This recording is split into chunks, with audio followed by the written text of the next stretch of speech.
After Dazzling went thrust into the limelight at Tottenham in 2015 after a move from MK Dons, a once promising career has stagnated.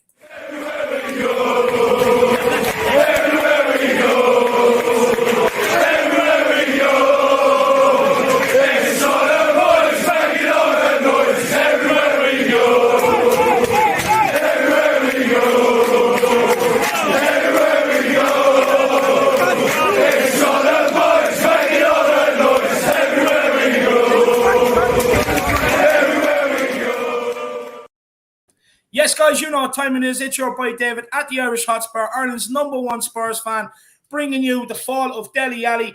Of course, joined by co-host Jack Kalicki, as always. And Mr. Daigle is in the house from Tottenham on tour. Jack, how are you, my man? Doing well, David. I know you've put a lot of research into this one, so I'm happy to see what you have to say maybe on this Dele Alli case. We're basically going to have to go through the whole Dele Alli, almost kind of Irish Hotspur version of a Wikipedia, basically, and try to get to the bottom of this, try to figure out what really went wrong for Dele Alli. And also we're joined by somebody who's definitely, as I was saying in the back room to him, someone who's definitely been off that Dele train for some time and has probably been waiting for, a conversation like this for some time as well. So doing very well, David.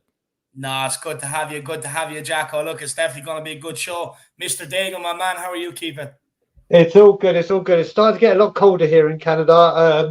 There's snow, very much snow, about an hour and a half away from us, which will slowly make its way here. So I'm just counting the days that it's not here. But yeah, I'm so lucky. There's a certain things that I've got people are like, you've got to get Daigle on, and that's if you're talking about Levy, and like Jack just said, if it comes to this, it's like, who can we get? I'm looking forward to this one. No, it's going to be an absolute cracker. And look, guys, we have everything broken down season by season. I'll be honest with you, I think I pinpointed where kind of things went wrong and he's kind of fell off the rails. But look, we'll wait and see. And I want to know that so many of you agree. Don't worry, we'll be running through you season by season, and it's going to be a fair analysis as well. That's the biggest thing we can do here. Big time. Let's see what Harris Army are in the building to join with us for the fall of Dele Alli. Big time. Gertler says he's ego and thinking he was all that. He still can't turn it around, but it's all on him. Big up, my man. I hope you're keeping well. Chris Agenberg says, I think Ali will be gone in the summer. Big yourself up, Chris. I hope you're keeping well. Celery Agents in the house, my man. Mark Swift is also here. I'm not going to lie. I am bored of him. Big yourself up, Mark. I hope you're keeping well. Killian Kenny's in the house. Can't be there for tonight's show. Are you live on Saturday? I'll make Saturday, Dave, bro. Good night, Harris Army. My man, we will be live Saturday. Jack will be, of course, doing the stats with Jack, doing his thing. Absolutely vibing out with all the stats. So, mate, I hope to see you there Saturday, Killian. Old Soul is in the house. Big up, lads and ladies.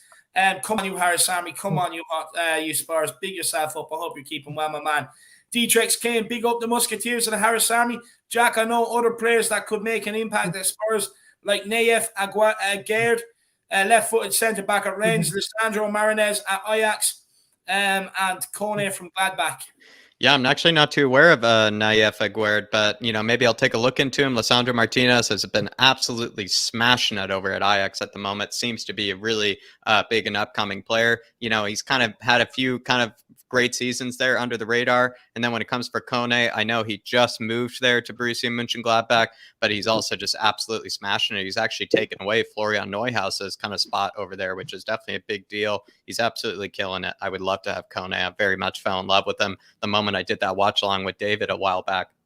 No, big yourself up, D-Trex, keeping Jack on his toes. I like to see it. Adam says, if you ask me, it went downhill after we saw Ericsson.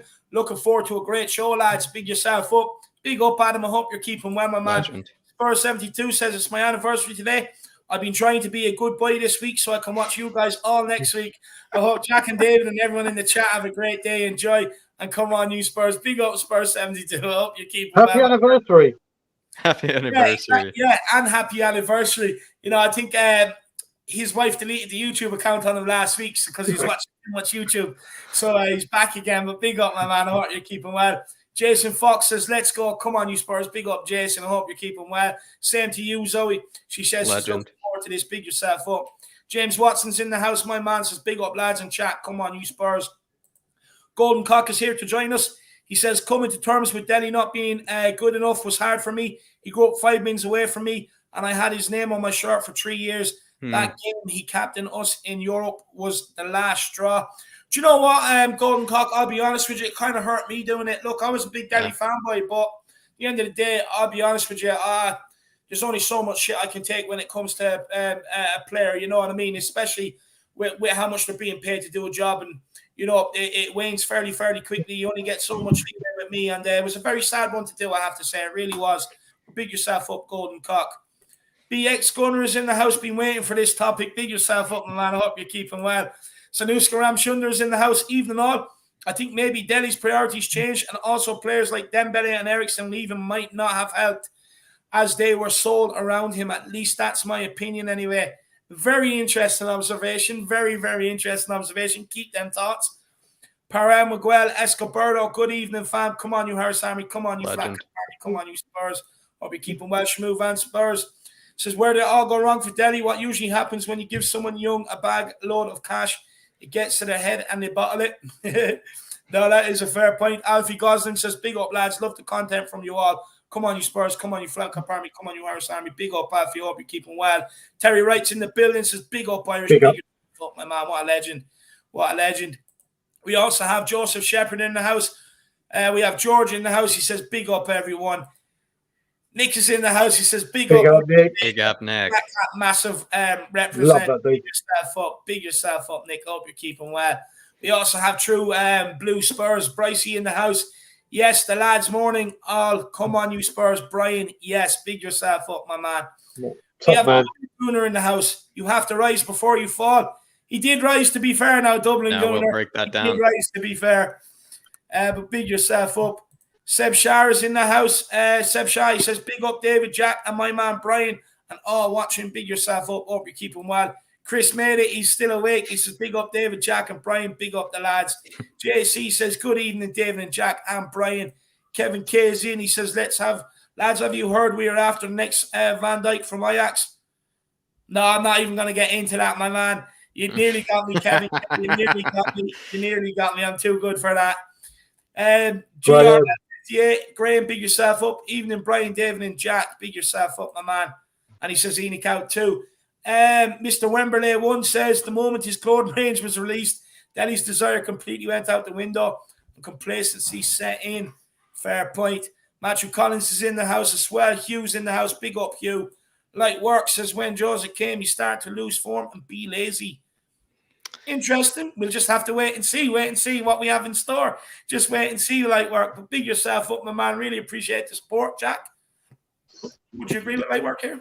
Yeah, I feel like, maybe Jose was when it became very apparent to all of us, especially because we had the documentary, of course, as well, to kind of get a couple of quotes and stuff like that we'll look into. Maybe Jose was kind of, the last domino in the whole Dele fall, but you could maybe make an argument and start to happen even before then. You maybe could make the argument, and we will break that down.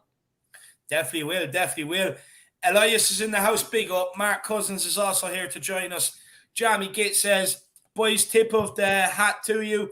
What went wrong for Dele as soon as he realised he had to work? Jose called him a lazy guy. He had his number. Big yourself up. Big boss man. He says, woo! Big up, big boss man. I hope you're keeping well, my man. What a legend.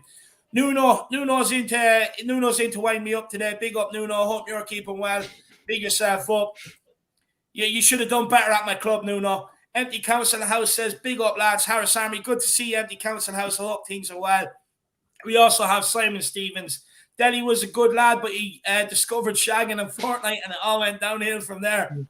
Yeah, probably hard to disagree as well, to be fair. But big yourself up. Everyone in the Harris Army, big yourself up. Toxic Headshot is also in here to join us. My man, he says, hi, guys. And then we'll take Joseph. He says, feel bad for Dele. I'm sure he could be something in some ways. Potts changing him from a centre mid to an SS. Whatever you deem. What is an SS, Joseph? Let me know. Second striker, maybe. Kind of help him long term. Similarly with Dyer. Dyer was a good centre back. Interestingly enough, he actually went back to playing a deeper role under Pochettino before he left the club. A lot of people do forget that. You know what I mean? So, but look, big yourself up, Joseph. We will be getting into it, my man. We will be getting into it. Everybody, make sure you absolutely obliterate that like button. Absolutely smash that subscribe button. And feel free to get super chat in, guys, to help support myself and Jack. It's a massive, massive help. You always lead to good talking points as well. And, you know, it just means you can skip the queue as well, get to the very top. But do not worry. We know Christmas is right around the corner. Some of you are randy. Some of you guys are very randy. You have a lot of kids to buy for. That doesn't matter. We will at least get everybody's comments up on screen. We can guarantee that. But look, Jack, time to hand it over. Let's get into it, my man. Let's take it over, and we're just going to do a quick kind of early career, you know, a quick biography maybe on, you know, just who Dele Alli is, you know, where he came from, literally.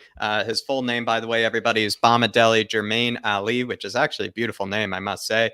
He's born on 11th of April, 1996. Born and raised in Milton Keynes, he joined the youth system of MK Dons around the age of 11. He broke into that MK Dons team 5 years later at the age of 16 in his 2012-13 season, making his senior debut in November of 2012. His first touch, which is a great anecdote and just great research by David, by the way, his first touch in senior football for MK Dons happened to be a backheel pass, which maybe you might say just led to, you know, all the flicks and tricks and the playground footballer that we know him to be today. At age 17, Ali scored his first senior hat trick, which is definitely where maybe Spurs start to notice him.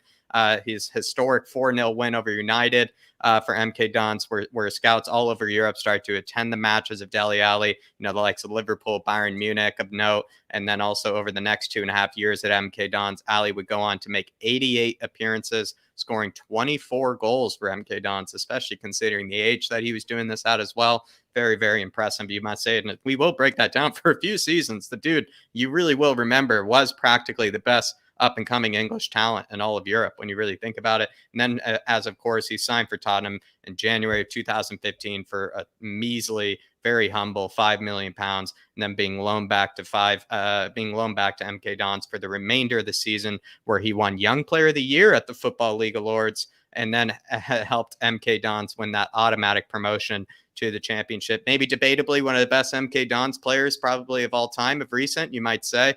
Certainly, you know, was able to make a huge impact, one of their best young talents coming out.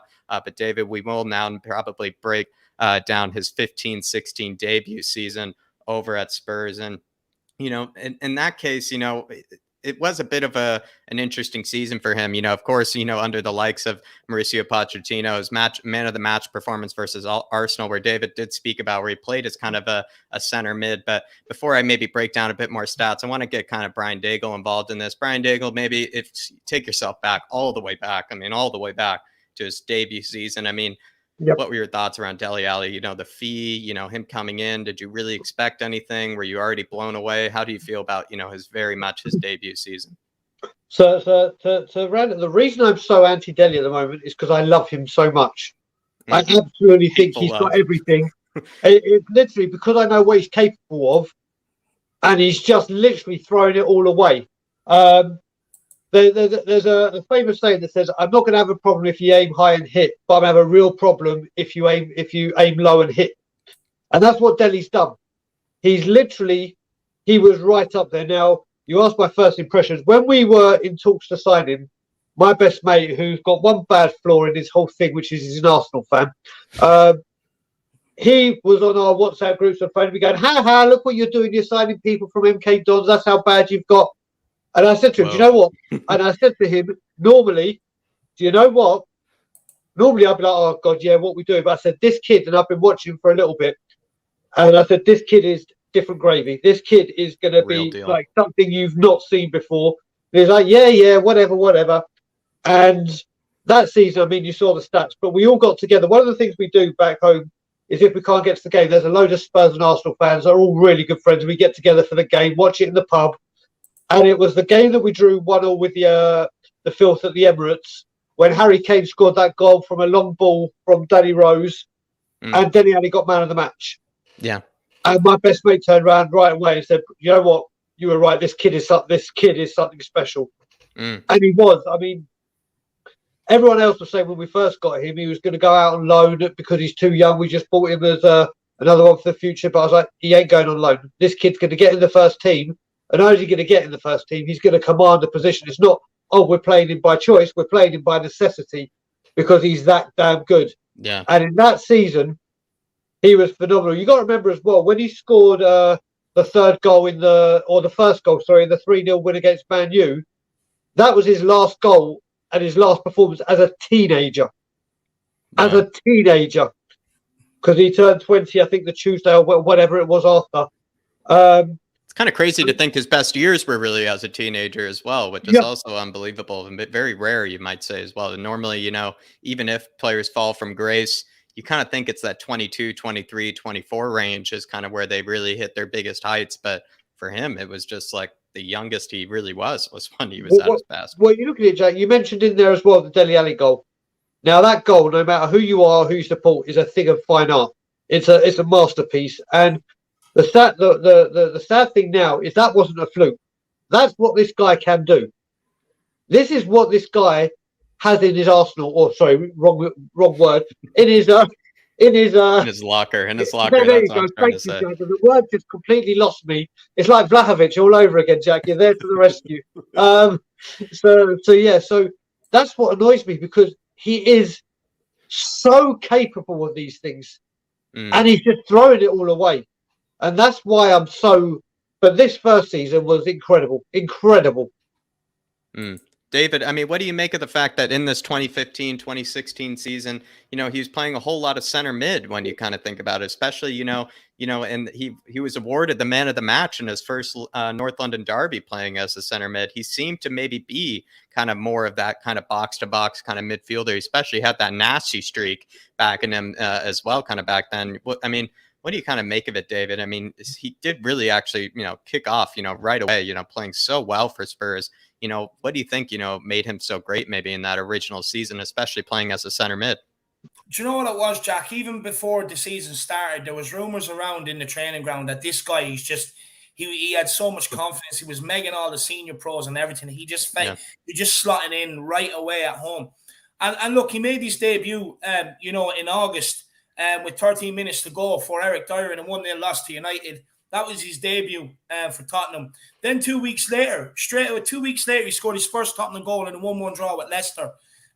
You know what I mean? Then he went on to get the man of the match in the North London derby, playing as a centre mid. And when he came in, he was playing in a deeper role. And it suited him. And what was different about him, Jackie, is he had that bite. He had that bit of flair about him in midfield. He had that bit of arrogance. You know what I mean? And that's what carried him. He was absolutely brilliant. And, you know, he was absolutely, Jack, he started off in flying form. You know, I think, what was it? He played 18 games with 5 goals and 3 assists. You know what I mean? He was absolutely flying. And that led to him getting a new contract that January as well. So he came in, he was absolutely flying. That goal against Crystal Palace as well, Jack. You know, I'll always remember that. The audacity for him to solo over and then, you know, 25-yard volley into the corner as well. As well as it was a winner, David. It wasn't like a 2-0, 3-0 kind of goal. It was a winner. It's unbelievable, you know, from a teenager, Jack, from a teenager who's in his debut season, to do something like that, the sheer arrogance, it's absolutely unbelievable. So it is. Absolutely unbelievable.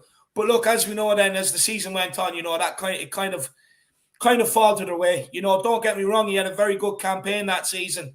I'm sure we'll go into it, Jack, with maybe some of the awards and that. But you know, he had a very good season that season. Like I remember that goal, I think it was Garrett Crooks.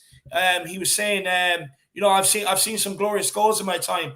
I doubt I'll see another goal scored with such individual flair by a 19-year-old. Yeah. It was sheer class. That was his reaction to the goal. You know, a former Spurs great as well in Garrett Crooks, you know. Unbelievable, Jack. Unbelievable. Of course, then the end of the season, it came to a halt early. You know, of course, punching that West Brom player. I think it was Claudio Jakob. I think he got sent off for punching him in the stomach, and then he missed the last few games of the season. Great research. Yeah, and maybe then I can just quickly transition. A quick question here, Brian. You know, is it maybe part of the reason, you know, we're trying to basically almost like a lab report, you know, kind of dissect what went wrong for Dele. Do you think maybe one of the components is that maybe he kind of lost a bit of that nasty streak? As David just said, you know, back then he was trying to meg, you know, the likes of a Luka Modric. He was trying to meg senior players. He also was punching players in the stomach and things like that, you know, doing little pinches, you know, putting 2 boots into players and things like that. Maybe that's part of the reason that maybe where he, you know, started to lose it is just he lost a bit of that nastiness. So where I pinpointed it, where he lost his edge, and it was when David was going through the comments, someone mentioned 2 players. They mentioned Ericsson and they mentioned Dembele, the original. the master. Mm. Ericsson was still there once Musa left. Musa, to me, is the entire reason that this has happened. The reason I say that is because, like you said, he started off being a midfielder, box to box, but had a license on the attacking third. It was like go attack, arrive late in the box like a Lampard, and he was the best at it. And then when Dembele left, it's so hard not to say Dembele now. First of all, but the original Dembele, too, because we didn't buy a replacement. What we had to do, Poch did, is he then said, right, you're going to have to come back, and you're going to have to be more midfield as opposed midfield with the occasions of getting forward. You cut Dele off, and Dele in that position is not cut out for that.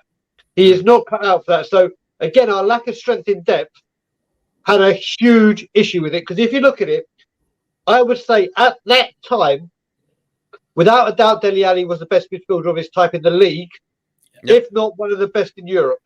Yeah. And if you have one of those tools in your locker, then you don't say, right, you're the best possibly in Europe, definitely the league there, but because of a lack of depth, I'm going to take you out in your best position and you're going to fill in for someone else. What you normally do is you bring someone in, whether they're as good as Dembele, which is very, very hard to get.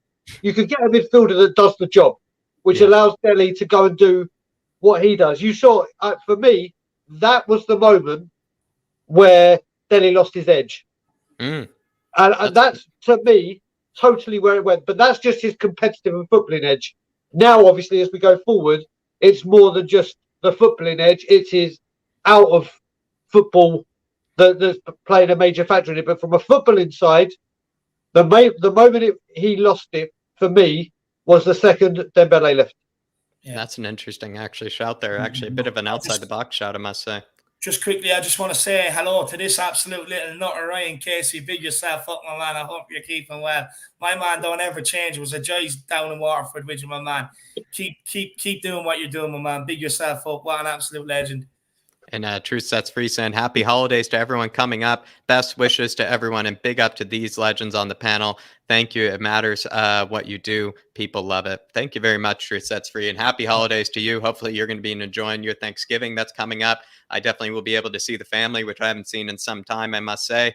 Nice to actually have a turkey this upcoming, Thanksgiving, because last time it was just me and my sister up in Philly celebrating it. Seemed a bit ridiculous to have just a turkey between the two of us. Bit too much meat, I must say. But this time I'll have a bit more family around, which will be all the better. And also it is that kind of nice time of year with all the holidays coming up. And also as well, everybody happy Hanukkah as well.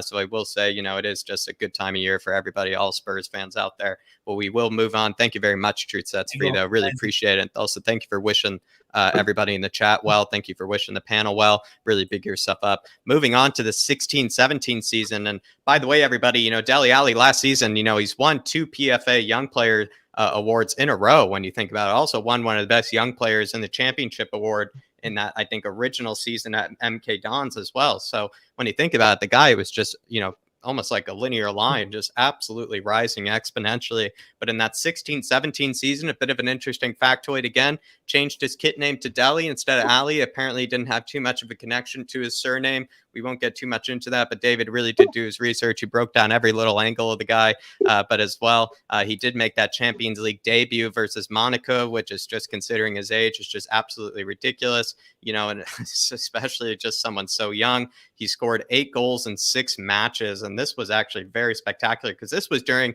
the upcoming time period that we're about to endure when you're playing match after match after match, when you need somebody to be absolutely on fire. This is when Dele Alli was on fire. He scored between the 18th of December of 2016 and the 21st of January in 2017, scored 8 league goals in 6 matches. I mean, I can't tell you the last time, maybe apart from Harry Kane, someone has done that, and including 3 consecutive braces versus Watford, Southampton, and Chelsea, earning Player of the Month in January. This is kind of the old Dele Alli that we're kind of speaking about, someone that actually didn't do it as much in spurts, but was actually doing it when you needed him most. And maybe that's kind of another thing that's a bit foreign about nowadays with Dele Alli. Just to finish it, we kind of did continue it with the whole idea of him kind of actually continuing to have that nasty streak in him. Picked up a red card from a very dangerous tackle against Ghent in the Europa League round of 32, where we did have a bit of an embarrassing exit, but he still finished off the league quite strongly. And, after all competitions, after 50 matches played, which is also an incredible amount of matches, he scored 22 goals and had 10 assists. That spectacular season that we're all very aware of. The big season for Dele Alli. But I guess this was, the marquee, season. David, what do you make of this season? This was kind of when Dele Alli at this moment was practically getting looked at by Real Madrid, the Bayern Munichs of the world, as basically the best English talent in all world football. Yeah, well, look, if you even take the numbers from the season before, 46 appearances, 10 goals, 11 assists, to the stats that he finished the 16-17 season with, Jack. He finished with 50 appearances, 22 goals, and 10 assists. And of course, ended up again. This time he ended up in the PFA Team of the Year, as well as winning Young Player of the Year award. Two times in a row. Season. Yeah, two seasons in a row in the PFA Young Player Award. But it kind of says everything about him and them numbers. I did do a bit of research and a bit of looking into it. And let me tell people why. I just need to find it here. Where is it now? Yeah, so basically in this season, he started under Poch as a cam, but Poch used Dele. He changed him to more or less into a right wing sort of position, to allow Eriksson to play centrally, and that then allowed Dele Alli to drift inside closer to Kane between the defensive lines, with Walker providing the way out the right-hand side. And what Walker was doing, he was going to the byline, so it was creating that pocket of space for Dele Alli to play into. And that's where you see the sheer numbers, goals, and the assists coming from. And then obviously the next season, you kind of see maybe that drop off a little bit due to us selling Walker and Trippier coming in, but I'll get onto that. But that season alone, he played kind of on the right-hand side, but was always drifting into them pockets of space. And it was allowing him to be able to have all that space to play in. It was allowing him to drift inside, play off Harry Kane, make runs off Harry Kane. So it was working out in his favour. Then, even that period he went through between December and January, there was 3 games he scored 3 braces on the trot. Watford, Southampton, and Chelsea. You know what I mean? He was in absolutely phenomenal form. And he won Player of the Month that January as well. Yeah. And it just kind of goes to show the season he has. But Jack, this is what we're talking about when he was young, hungry. He was something to prove. Yeah, something to prove. Tottenham were doing well in the league. We were in the Champions League. He was playing at the top of Europe, from being at MK Dons a season and a half ago. You know what I mean? It's absolutely incredible. After this season, you'd say it kind of starts declining, but nowhere near as drastically as recently. But, it was a very good season, and that was the best Dele Alli that season. We had the very best Dele Alli. He was phenomenal. To you, Mr. Daigle, 16-17 season is the iconic, Dele Alli season that we always reference. Yep. This is the second time in a row he wins the PFA Young Player of the Year. You still have to look at those stats. 22 goals, 10 assists for someone that young. Like I said before, this was when the likes of the Real Madrids and the Bayern Munichs were probably going to willing to pay 100 million, 200 million for the guy when you think about it.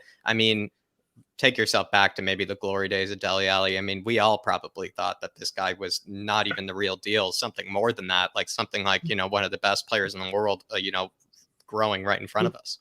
So there's 2 things you got to remember with Dele Alli about this season. First of all, the rest of the world was saying, is he a one-season wonder, like they did with Kane when it started? And he was also coming off the back of that horrific display in the Euros where English players were getting absolutely battered. That's right. For their disgusting performance the Wayne Rooney and the way we went out to Iceland. There's a lot of pressure coming back into this season. This season we're talking about was a thing of beauty. Was nothing but this guy tore up the division. Literally, unplayable. No one could get near him. Those goals, it started at Southampton when Harry Kane went 1-0 down, Then he came in with a brace. The 4-0 against Watford on New Year's Day, which is a sad day for me, not New Year's, but that New Year's Day because my auntie died. But I remember watching that game with my dad. And that first half, we were untouchable. Dele Alli was just like literally running everything. And then obviously the Chelsea game, not only did he score the 2 against Chelsea, but it was the 2 goals that stopped Conte from getting 14 games on the bounce. Right. So he always, I mean, everything he touched seemed to turn to goals. I mean, I was there for a couple of games. I was there for the Watford game when we won 4-0 when he scored a 25-yard screamer and it just left his foot and went into, and that Tottenham at that time, we were killing teams off by half time, especially at home. It was like, game over, done. Let's just get the second half done. It was outstanding. And there is no doubt whatsoever that Dele Alli had an astronomical role to play on it. And I remember when he beat, I remember, Brian, maybe as a quick follow-up, do you feel like back then that maybe with the big difference again, like I said, trying to dissect it, for what went wrong, do you feel like maybe the other element is, we just said he lost the nastiness, that could be one element of it, but maybe another element was it just naivete. He had something to prove, he had something to prove to the fans, to the club, to the people that brought him in. Do you think that could have been another element? It could be, but also what you got to remember in that glowing season, and for me, player of the year that year, and I don't know if a lot of people agree with, wasn't Son, wasn't Kane, wasn't Eriksen, wasn't Dele Alli. It was one Victor Wanyama. Victor Wanyama in that one season, I've never seen anything like it in my life, and that's including Dembele. But what this man did, and when you have Dembele and Wanyama, it didn't matter what you did because you ain't getting past them. You just simply aren't. So he had that, but this season again, you got to remember he, as David showed, he got a red card in Europa League, and we got knocked out of the Champions League. And I was at that game, and it was an absolutely revolting challenge. Yeah. And I remember Harry Kane in the next game, we beat West Brom 4-0, and Harry Kane got his obligatory hat trick. But then for the fourth goal, he was through 1-on-1, but he squared it to Dele Alli to slide in and get it, just to take some of the pressure off him, because he was getting absolutely battered from the media for how bad this tackle was. So that season, he still had it.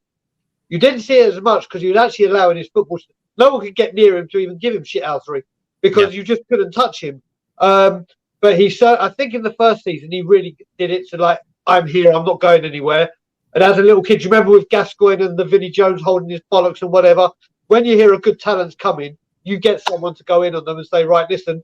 And Dele Alli didn't stand for it. And in the second season, I think they respected him a little bit more. I just want to add as well, he also scored his first Champions League goal that season against CSK in Moscow in December. And Brian is correct. He did get sent off against, it was Ghent. I think it was Ghent in Europa League. Of course, we went out in the group stage of Champions League that time and got knocked out in the round of 32, where he did receive, like Brian was saying, for that absolutely horror tackle. And it kind of embarrassed us as well, getting knocked out. But I do also want to add, Dele Alli, he had a lot of good senior pros around him that season. What I mean? People to protect him. They had a very good, he had a very good grounding around him, shall we say? It could have, and plus because with the senior pros we had and some of the tidy players we had, especially in midfield, our fullbacks could play, our centre backs could play. Because everyone done all the basics correctly around him, it allowed for his flicks and tricks. His football and the way he's playing football. Unfortunately, now it's moved on. He's become one of the main men in the team. He has to start doing. He has more responsibility now than he did before. Which he won't do. You know what I mean? It's more of a possession game now, and then he just doesn't fit into it because he won't do the basics, Jack. We don't have as many good senior pros around him now, and he's completely just off doing what he wants. You know what I mean? And to be honest with you, for me, Dele's best time at Tottenham was running beyond Kane when Eriksen could find him. Because like I was saying, when Walker was dropping, going to the byline, he had Kane and Eriksen who could find him when he was drifting inside and picking up them pockets of space. And we'll also see since Eriksen's departure, Alli has been asked to be the creator. He does not do that now. He doesn't have the passing ability to do that role. So there's a lot more, he had a lot, basically he just had a lot more better senior pros around him. And we had a lot more players who done all the basics correctly that allowed for his tricks and flicks. We just simply can't allow for it anymore right now. Interesting. Good point. Just to top on that as well, you've got to remember that 16-17 season, that team had everything. Absolutely everything. Pace, aggression, class, attitude, mentality, attacking flair, finishing. There was not one chink in that chain for that team. There was creativity from the wing backs. There was creativity from Ericsson. There was Wanyama and Dembele to stop and I remember I've watched this quite a few times, and it was Gary Neville doing a review on Monday Night Football after we beat Watford 4-0 or Bournemouth 4-0, Watford. And he does an analysis of the defence. Like when we were in attack, how Vertonghen and Toby were in the deepest players at the centre backs were in their half, just over their side of the set. And he showed them that when the ball got moved over, that one of them moved forward and one of the, like the right sided one went forward and the left went back. Rose dropped back with the left, everything. And he was saying, this is because they're coached and they're coached right, because they are doing just everything. Right. It was like watching a ballet. Everything was beautifully done with that team, and it benefited Alli. Whereas, like you said, now we don't have the components anywhere near for that to happen. Interesting. So it seems like so far we have, maybe for part of the reasons he's lost the nastiness, lost that edge. Seems like, responsibility, now that he has more added responsibility, he had all those players before. And like Brian said, just world-class players around him that brought the best out of him. Also, made it so that all he had to do really was perform. He didn't have to be a leader or anything.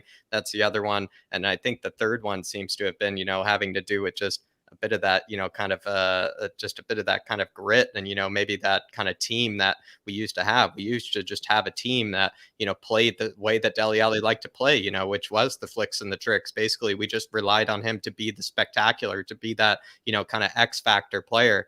Now he can't really get away with that anymore, which, it seems to be a lot of different, kind of elements to this, which I am very interested in. True Sets Free says, Conte is about consistency. The wonderful Dele Alli isn't. I get the nostalgia and loyalty, though. He does have the talent. Maybe this is his miracle wake-up call. It is the last chance. We all agree, though. I think the last chance was honestly a bit of a while ago, actually. If you ask me, True Sets Free, you might be right. Maybe, Antonio Conte could maybe revitalize, something in Dele Alli. But I think we're starting to kind of get to the stage now where we're starting to realize that maybe, just maybe, there were actually other things that really we kind of forgot about that made Dele Alli come out as this fantastic player. Maybe he relied on maybe certain players like Brian Daigle brought up. People really did rely on Wanyama that 16-17 season. He relied on Christian Eriksen. He relied on Moussa Dembele. He relied on Poch's system of being able to press, being able to, basically run around like a headless chicken, but in the best sort of way. And that really is maybe what Dele Alli kind of thrived on. And now he can't really adjust to maybe other managers, can't adjust to other play styles. It just isn't that adaptable when you kind of think about it. But I would say True Sets Free. I definitely feel like the nostalgia and the loyalty is not really here on this panel, which is kind of why we're kind of breaking this down this episode. We're probably brave enough to maybe do this sort of show because we have lost that nostalgia and loyalty. But anything to say to True Sets Free, Dave? No, look, I'm going to demonstrate next, like Jack was saying there, how sort of flexible he is in a manager system, because from this season is as good as it gets. After this, it starts to decline.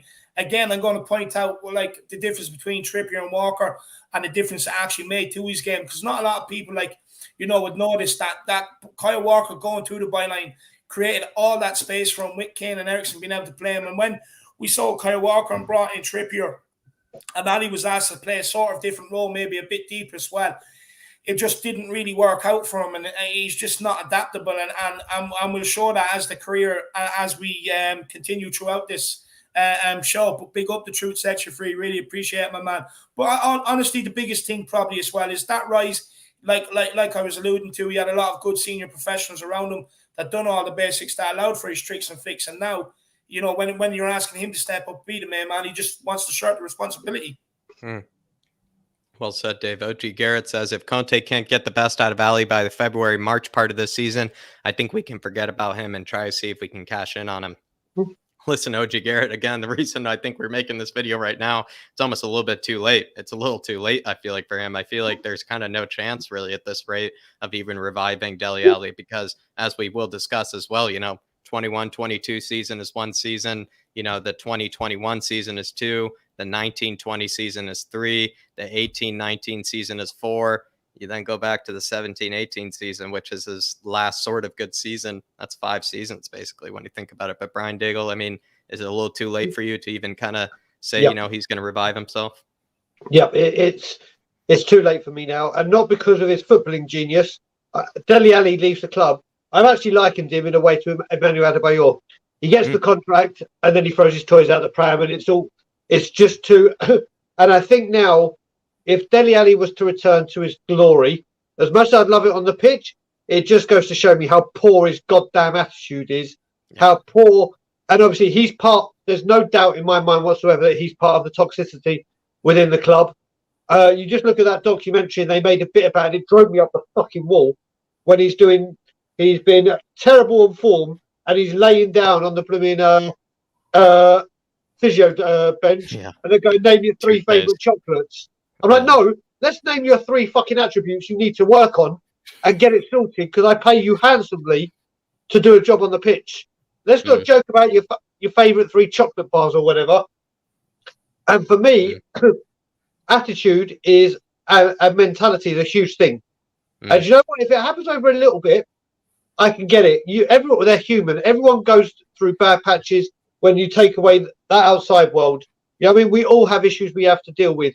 We all have skeletons in the closet. We all have that something that we find hard in our life sometimes. Even managing to live and survive and provide for your family. But we deal with it and we get on with it. And for him to do this constantly for the best part of 3.5, 4 years, for me is now. I mean, he had a little reprieve under Jose for like 5 games, then reversed the type, and it just shows you can do it when you want to do it. And it's just his attitude, and like people said in those comments, I've gone well past the final straw. But that game when he was captain, it was his 50th European appearance. Yeah. He's captaining Tottenham Hotspur, representing us in a Conference League that Dele Alli should be able to control blindfolded and only using his left foot. That's how good he should have stubbed his authority on that game, and he did nothing, absolutely nothing. And that for me is disgusting. There have been a lot of final straws. I totally agree, Brian, and also well said, actually. And George, and also big up, though, OG Garrett, big up True Sets Free. Fantastic comments from both of you. George Ianu, I'll try my best. I think that's how you say it. Yeah. Fortnite came out in 2017. That's where Dele's downfall started. If you follow him on Instagram, he was constantly gaming. I honestly think that's why he fell. Wrong priorities. He definitely started to develop a few wrong priorities, and you can kind of maybe allude to maybe what Daigle was saying earlier, where you take yourself back to him on the physio table. He just seems so relaxed. He just seems way too relaxed, way too kind of content with maybe where he is in the stage of football. Seems to not really care too much about maybe being a professional. Just kind of enjoys just kind of having a laugh, having a kick about with the lads and everything. But I mean, David, do you feel like this is actually part of the reason that maybe we are missing? It's a good funny kind of reason, but potentially it was just a lot of the extra, I don't know, extracurriculars or extra athletic kind of things, the Fortnites, the clothing brands, the hairstyles, the cars and everything like that, the women maybe as well. Do you feel like that's what also maybe is something that we might be missing? Yeah, of course it is. And it's not only that, but he's been seen hanging around with certain people that he shouldn't be hanging around with. I'm not going to get into it, mention names and stuff like that. I'll tell you guys after and that. But, it was reported in the Sun newspaper and that. But he just shouldn't be, it's living the fast life, the high life and all that sort of stuff. And it's absolutely shocking. Look, the Fortnite, that'll keep him awake for hours at night. He's not getting the proper rest for the proper sleep he needs. He's probably sitting there, eating all 3 of his favorite chocolate bars washed down with a can of Coke. You know what I mean? For an athlete, it's not good. Then the clothing brand. Look, the thing is, I have no problem with these footballers doing things outside of football. But that's something you should be thinking about when you're 32, 33, 34. Building for it then. After you've already reached the peak of your powers and done what you've done in the game, then you start looking at afterlife. But nowadays, they want to do it when they're 18, 19, 20, cash in commercially and everything else. Want to be slapped all over ads. They want the latest hairdo. You know what I mean? It's absolutely ridiculous carry on. And for me, it's a massive part because you're not focusing on what you're supposed to be doing. I've said this time and time again. Football's a short career. 10 years at best. If you're really good, 10 really good years at best. Some go 13, 14, all their career playing at the top level. But 10 years at best at the top level. Make the goddamn most of it. You blink and it'll be over. Jose Mourinho also said that to him. And he's still sitting there on the sidelines looking on all the time. He just doesn't get it. I don't think he wants to get it either. You know what I mean? And Yeah. I look, think Fortnite maybe was it. Yeah. Yeah. Continue, Dave. Sorry. no, it's just ridiculous. You know what I mean? Concentrate on your football career. Then when it's over, then start going into all of that. I get it. You're young. You know what I mean? But Jesus Christ, you know, you're an elite athlete. So many people around the world look up to you. Just do it right for 10 years. You're being paid handsomely enough to do it. You won't have to work another day in your life when you're finished. You should just do your job for that 10, 15 years, whatever it may be, you know? You know what it is on top of that, David, is you look at people, and Harry Redknapp famously said this. He said, listen, with the players' fitness and what they eat and whatever, he goes, listen, I don't give a monkey's what you do in the summer. Do whatever the fuck you want. Just for 10 months, you need to give me 100% of your time and devotion. During that summer, do what the hell you want. Game, gamble, drink, party, whatever. But for those 10 months, and then the sad thing about this all is he idolizes, growing up, Steven Gerrard. Idolizes him. And Frank Lampard. And you look at it, and there was a rumour he was going to go to Liverpool because of his love for Steven Gerrard. And even if you want to bring Frank Lampard into this, you look at those people's careers, and you hear stories about Frank Lampard in training. Apparently, he was very slow. He wasn't that fast at West Ham. And then what he started doing every day after training, he went and put running spikes on his shoes, and for 2 hours a day, every day after training, would just run the 100 meters, run. And you look at Gerrard. These guys, whether you support whatever team, are phenomenal players that gave blood, sweat, and tears and everything to get to where they were. Steven Gerrard didn't grow up on a council estate like Dele did and said, it was my dream to get out of here. It was my dream. I sacrificed everything. And you look what you put in, look what Gerrard took out of football. And then you look at Dele, and it's night and day. And as well, we have to remember that season, Pochettino also compared him to Maradona and Ronaldinho. You know, how can you go from comparisons of that high? Sir Alex Ferguson wanted to sign him. You know what I mean? I think he said, I think he pinpointed him to be one of the best players in over the next 10 years. And he really wanted to sign him. He was absolutely raging. He missed out on. So how can you go from the comparisons he's been had, the managers and the clubs that were looking at him? By the way, Liverpool actually sent Steven Gerrard to speak to Dele Alli. Steven Gerrard spoke to Dele Alli to try and get him into Liverpool. And they pulled it. They didn't want to go for him. And that's how he ended up at Tottenham Hotspur. But like the thing is, you know, he says, he even describes his own playing style as a mix between Yaya Toure and Steven Gerrard. Well, I'm sorry, he's far from it right now. You know, in fact, his playing style is more like Adel Taarabt and Ravel Morrison, anonymous. You know what I mean? It's absolutely ridiculous. Quick question to both of you, and you know, just maybe quick, short answers for it. And I want to start with Brian Daigle first. Could we have even predicted? Like, take yourself again back to that stage. Like, I feel like no one could have predicted what have happened. I feel like you would have won the lottery if you would have predicted what would have happened to him. Yeah, not a chance. When you. No one saw it coming, is what I mean. You just see these players at this age, like you said, like we just said, Gerrard and Lampard, and they just go from strength to strength, and they just keep going and going and going. You've got people that have the stinking attitude from the beginning, like Ravel Morrison that David just said, and also someone who, for me, could have been the midfielder we needed for right now, especially is Marcus Edwards, who was an absolutely phenomenal talent, but his attitude stinks. Sorry? Potts was comparing him to Messi at one stage. Yeah, I mean, he was, like I keep going on about Alfie Devine. Alfie Devine, for me, and I've said it on every channel, is the one to look for. He's going to be a world superstar. That's how confident I am with this kid. And you could not have predicted this fall from grace, not in a million years. I feel like it would be like predicting, you know, Holland or something like that to all of a sudden, like, just, you know, catapult, like he really was. I mean, Dele Alli, for his position, was basically the best in Europe for his age by a country mile. David, just quickly to you to answer the short question. Could we have predicted it? No one could have predicted it. Look, not with the peak of the powers he was at. He was absolutely unbelievable. If anyone predicted where he'd be right now, you would have absolutely, you would have just trashed him into the ground and said, look, what are you talking about? Like, are you watching what we're seeing and that? But look, at the end of the day, it just goes to show, if you don't have the right temperament, talent will only bring you so far, Jack. Yeah, that's well said, both of you. Tin Man 007, good to see Tin Man. He says Dele lost everything as soon as we sold Eriksson and didn't replace him. His game was affected along with Son and Kane's. This is maybe something that is a bit of the key to the puzzle as well, Tin Man, and I definitely agree with you. You're definitely a very clever guy for, figuring this one out, because I think that is a huge component of the Dele Alli jigsaw puzzle, is just the loss of Christian Eriksson, someone who we might make a theory would say maybe was one of the main reasons why Dele Alli even had such spectacular numbers in the first place. Definitely partially had to do with someone named Christian Eriksson, and it is something that we will dissect very, very soon. But big up to Man 007. I could not agree more. Very, very clever of you to come up with that. I've got 20 minutes more. Yeah. No problem, man.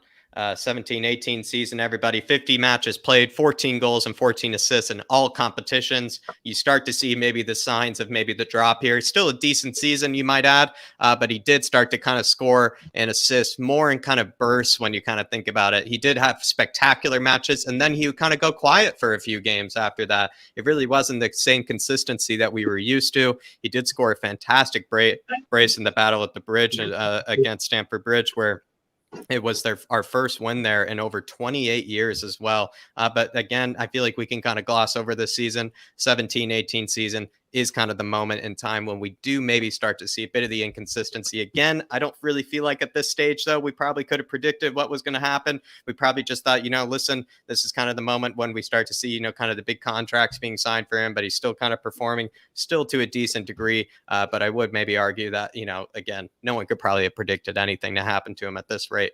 But unless anybody has anything to say in the 17-18 season, I can move on.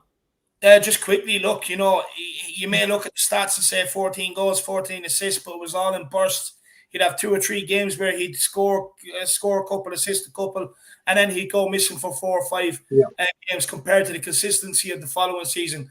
And this season probably was the start of the decline of Dele Alli, which was before Pochettino left. So very, very interesting.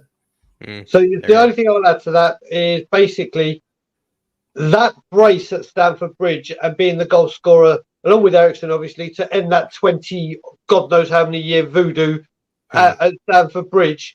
You can't underestimate how that saved his season from getting this kind of stuff that we're getting now. Because, like David said, it sums Dele Alli up perfectly, because it started in bursts where he was 3 games, like David said, untouchable, followed by 12 games of nothingness.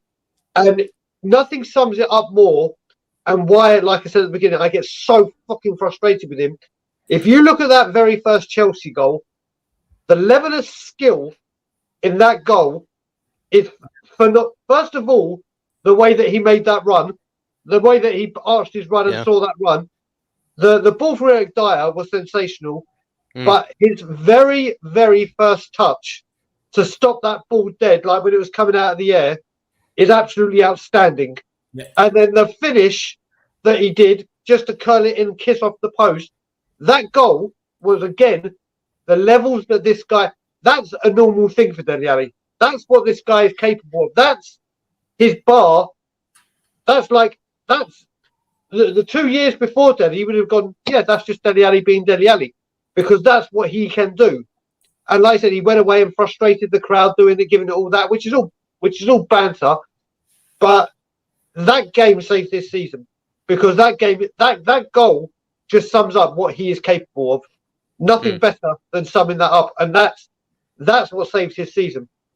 Throwback to when he had a spectacular first touch is even how far you could go. But Gaguma here, good to see Gaguma as well.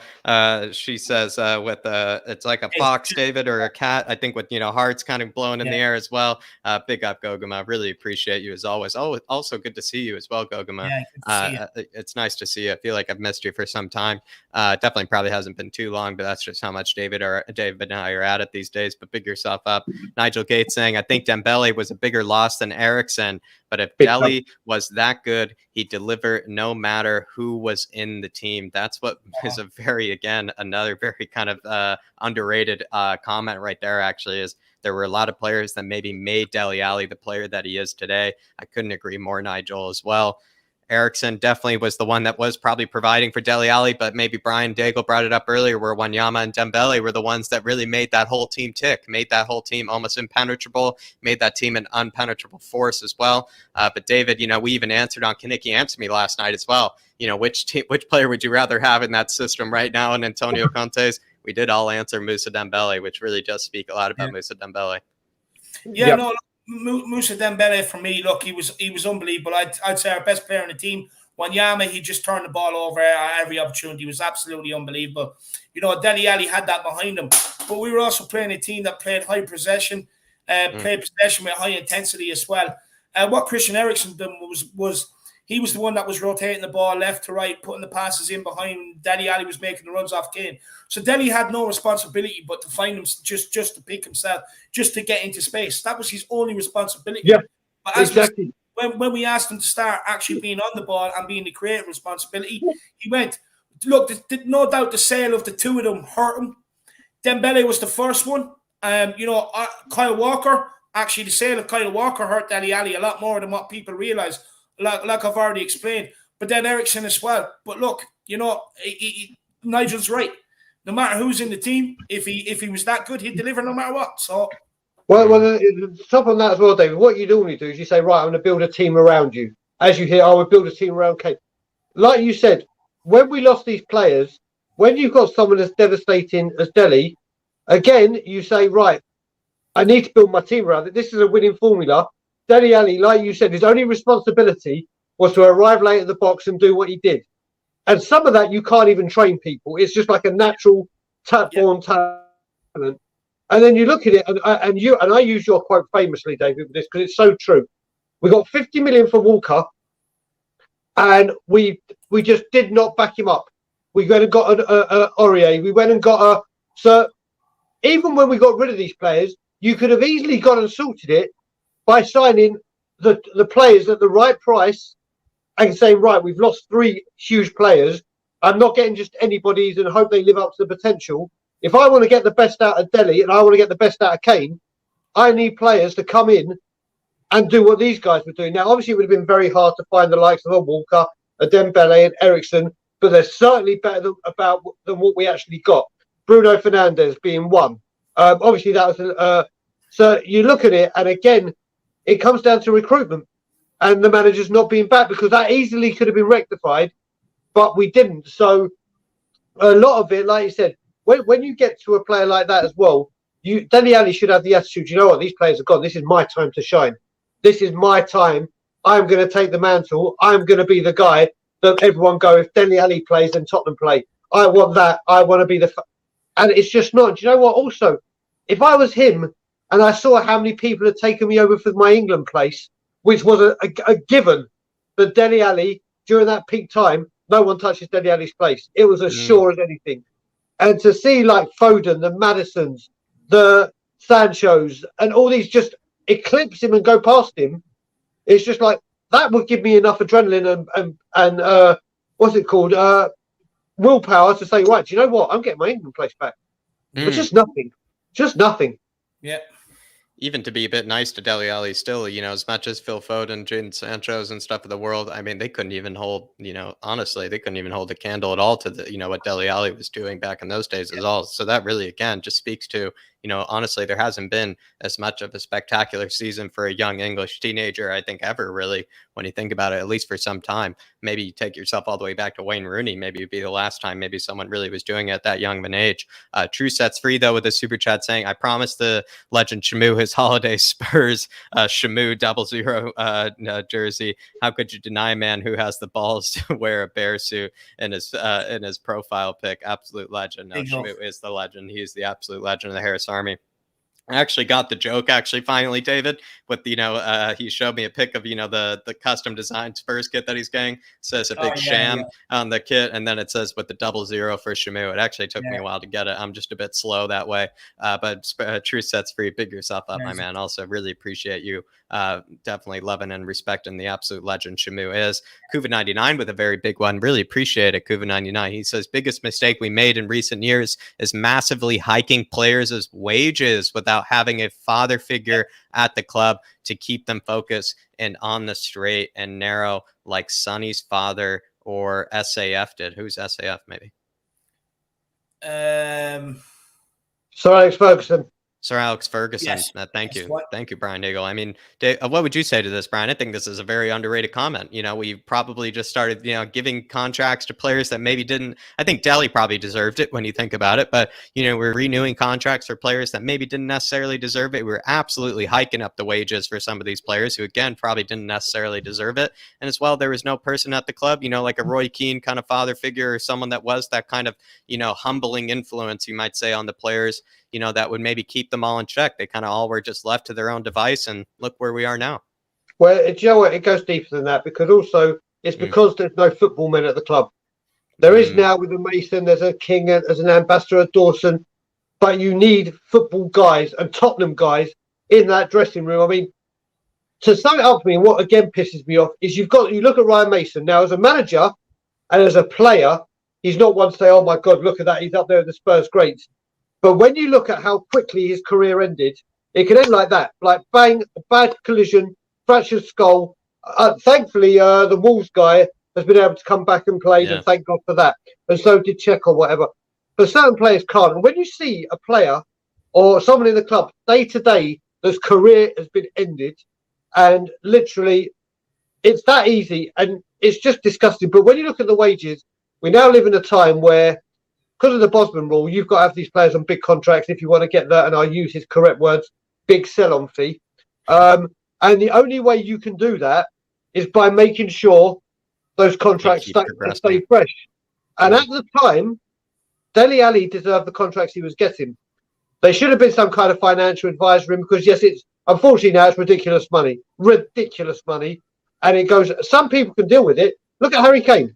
You don't see him on Fortnite. You don't see him on the back page of the paper. You don't see him causing controversy everywhere he goes. You don't see him changing his stupid haircut. So there's people there that do it. He's just, the way he's got it, I mean, I understand with the contracts. We've given contracts out to people, like I said, the Dyers, the Davises, the whatever, that have run their course. Why we're rewarding them so we don't have to go out and buy again. So we're shooting ourselves in the foot even more. Dele Alli deserved his contract, but obviously they escalated. They went from like whatever he signed to 20,000, 20,000 to 40,000, 40,000 to 80,000, 80,000 to over 100.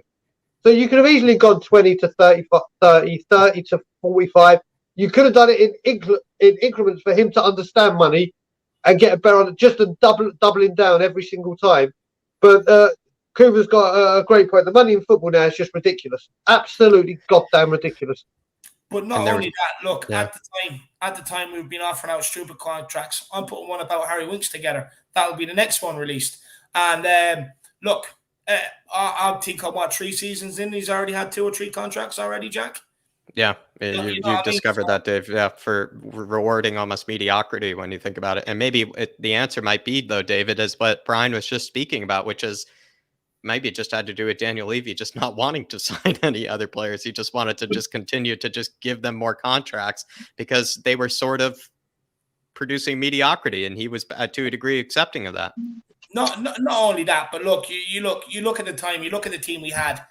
United were sniffing around. You know, I mean, there was other teams around Europe sniffing around at our players. All wanted to sign. We had some top talent. We had 11 world-class players out on the pitch. And look, some of them were to keep other teams off, or that if they did come in and the player kicked up the fuss, it would have to be an astronomical fee. I've seen it with clubs before. MK Dons kind of done it before Tottenham went in for him. Signed a new contract. Next thing Tottenham come in, all of a sudden it's 5 million we have to pay instead of 2.5 million. So, you know, by tying down a long-term contract, it almost doubles what other clubs have to pay if they come in and help out for that player. Yeah, well said. And also COVID-99, a very, very solid comment right there. I will say very, very solid. No father figure, tons of new contracts being awarded, but we will now start going down into the fall, and we'll try to get through it as quickly as we can. But, you know, we will probably have to let Daigle go at a certain point, maybe a bit early. So do let me know, Brian, when, you know, you need to go. 6 minutes. We'll keep it going. We'll keep it going. The fall. Push it to 16, Brian. Push it to 16. I wish I could, but I can't rely on Toronto transport to get me downtown in time. Oh, I know how that is. I do know how that is, especially when it comes to the train here. The fall of Dele Alli starts, though, you might say, in the 18-19 season. He did captain for Spurs against Watford in the MK Dons Stadium when we did, need to kind of wait that extra bit longer, for that stadium to come through. He scored a penalty and then scored the winning penalty in the shootout. But he did in that season. This is maybe the beginning of the big money that was being offered to him. He signed a 6-year contract until 2024, which did, give him basically all the money in the world to spend on Fortnite skins, all the money in the world to spend on the tattoos, the hairstyles, and pretty much every other kind of, thing that did distract him. He did, though, score in a 3-1 win against Chelsea in their first defeat that year, which is, I do believe, the time of, if I'm not mistaken, part of that Antonio Conte kind of era when, we did give them that first defeat. January. Sorry. Yeah. When Son scored that great goal. That's right, actually. Maurizio Sarri did start off kind of strong that year. January did rule him out, though, until March with a hamstring injury. So maybe to be fair to him, he did have a hamstring injury, but you start to see the decline with 38 appearances in all competitions and 7 goals and 9 assists. I feel like we don't need to break this down too much unless somebody has some interesting anecdotes about the 18-19 season. Yeah, I'll just say one quick thing, and it wound me up, and I went mad about this on Twitter. And this is before, obviously, Tottenham on tour and our YouTube thing. We made Dele Alli that captain that day because it was at Milton Keynes. Yeah, that's why he was captain, because obviously there'd be a lot of it. And I'm like, we've got to stop with this sentimental bullshit. Dele Alli, just because you're going back to Milton Keynes, when I go back to London, yes, it's great, but I don't have a welcoming committee, and everyone like, woohoo, look, Daigle's back. Woohoo, everyone have some fun. So just because he's going back to his old ground where he's playing for Tottenham, you don't make him captain for the day. And that's the only game he was captain that season. Because, yes, we played a week of time, but there were people in that team, like Ben Davies or whatever, now like him or love him or whatever. I'd rather Ben Davies be a captain than Dele Alli, because at least Ben Davies' attitude is correct. There's nothing. Yeah. People may disagree whether Ben Davies is a good player or not, but one thing you cannot argue is his attitude is always spot on. Maybe apart from maybe that one discussion of blaming everything on the pitch and, the referee, but I do agree with you. At least outside of football, his attitude is perfect. But Dele, we got to stop. He was captain because it was at Milton Keynes, and that was the only time he was captain all season because of his goddamn homecoming. Yeah. But as well, that season, like I was alluding to, I think it was the season before, we saw Kyle Walker. So with Trippier, he wasn't getting to the byline. He was whipping balls in from more a deeper position. Which means Dele Alli, it wasn't working out for him. So what Pochettino had to do was start playing Christian Eriksen out there, who could operate out in that position, and start bringing Dele Alli into the middle. Dele Alli was playing in sort of like a deeper role in the middle, and it didn't suit him. And that's where you start seeing the decline in the numbers, the decline in stats. And it goes back to what you were saying, Jack. He's not adaptable. He's not adaptable to situations, to different methods of how to play. He's just not adaptable. And by not being adaptable, you can already see how his stats are cut in half. Look, don't get me wrong. If he wasn't injured from January to March, he probably would have reached about 10 goals, maybe 11 assists. Maybe you're looking at it not so bad. But at the end of the day, every player gets injuries. It's how you come back from it. And from that injury, he's never come back, ever.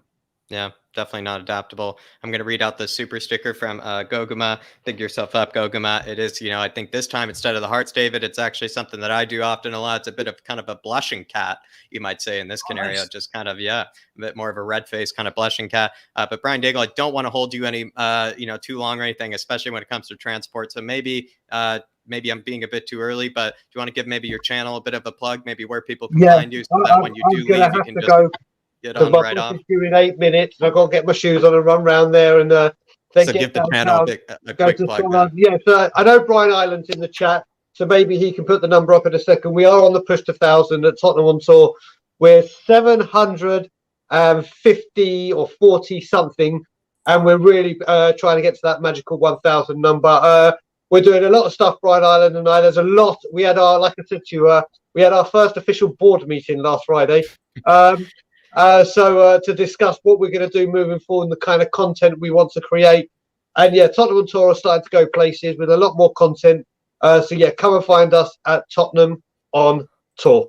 head on over to Tottenham on Tour. You'll catch so much more Brian Daigle as well as Brian Ireland over there, the two Brians every Friday night, and plenty of other shows. As Brian just said, they just had the big board meeting where they're going to come out with a whole lot more. The push to 1,000 is on. Big yourselves up, Brian, both of the Brians, and also thank you, Brian Daigle, for coming on and maybe having a bit of this kind of a, I would say kind of breakdown of Dele Alli with us. Really appreciate it. My pleasure, guys. Listen, have a great evening. I wish I could stay for longer, but I can't.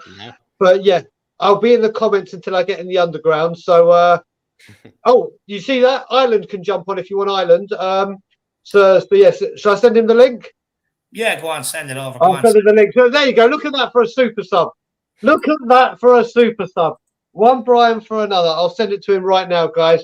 But guys, in the chat, love you all. Have a great evening. And as always, Leafy out. You enjoy your night out at the missus, my man. Tell her I'm not too happy that that she didn't give you a bit longer, but enjoy yourself. It's not my missus I'm going out with. I'm going to meet someone that I used to work with. So my missus is going to enjoy some time by herself where I'm not talking about Tottenham. So she's going to enjoy the evening. But big up, guys. Love you both. I'll speak to you later. Yeah, my man. See you, Brian. See you, my man. Everybody do get over and check out Tottenham on Tour. Big yourself up. The Truth Sets You Free says international breaks feel like around the world in 80 days via rowboat. Glad it's over. Look, international breaks have not been kind to us, Truth Sets You Free. They just haven't, lad.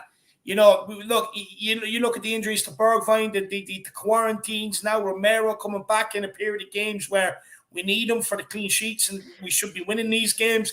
Just makes things harder. Look, the international breaks have made things difficult for us this year, my man. They really have. I think he also means, though, it's a bit slow. I think he's also just saying, it's a bit slow as well, though, the international break. So hopefully maybe True Sets Free, we have been able to, provide, maybe so far, maybe entertain you at least for some of the nights. We've had a few different Kinnicky Antomies. We did the Conte tactics breakdown, on last Thursday. We did a whole lot of videos to the best of our ability, including this one, to fill in the void of the international break. So hopefully True Sets Free, you have enjoyed the content so far. And I completely agree with you, especially someone who doesn't really follow much of the U.S. men's national team or really anything.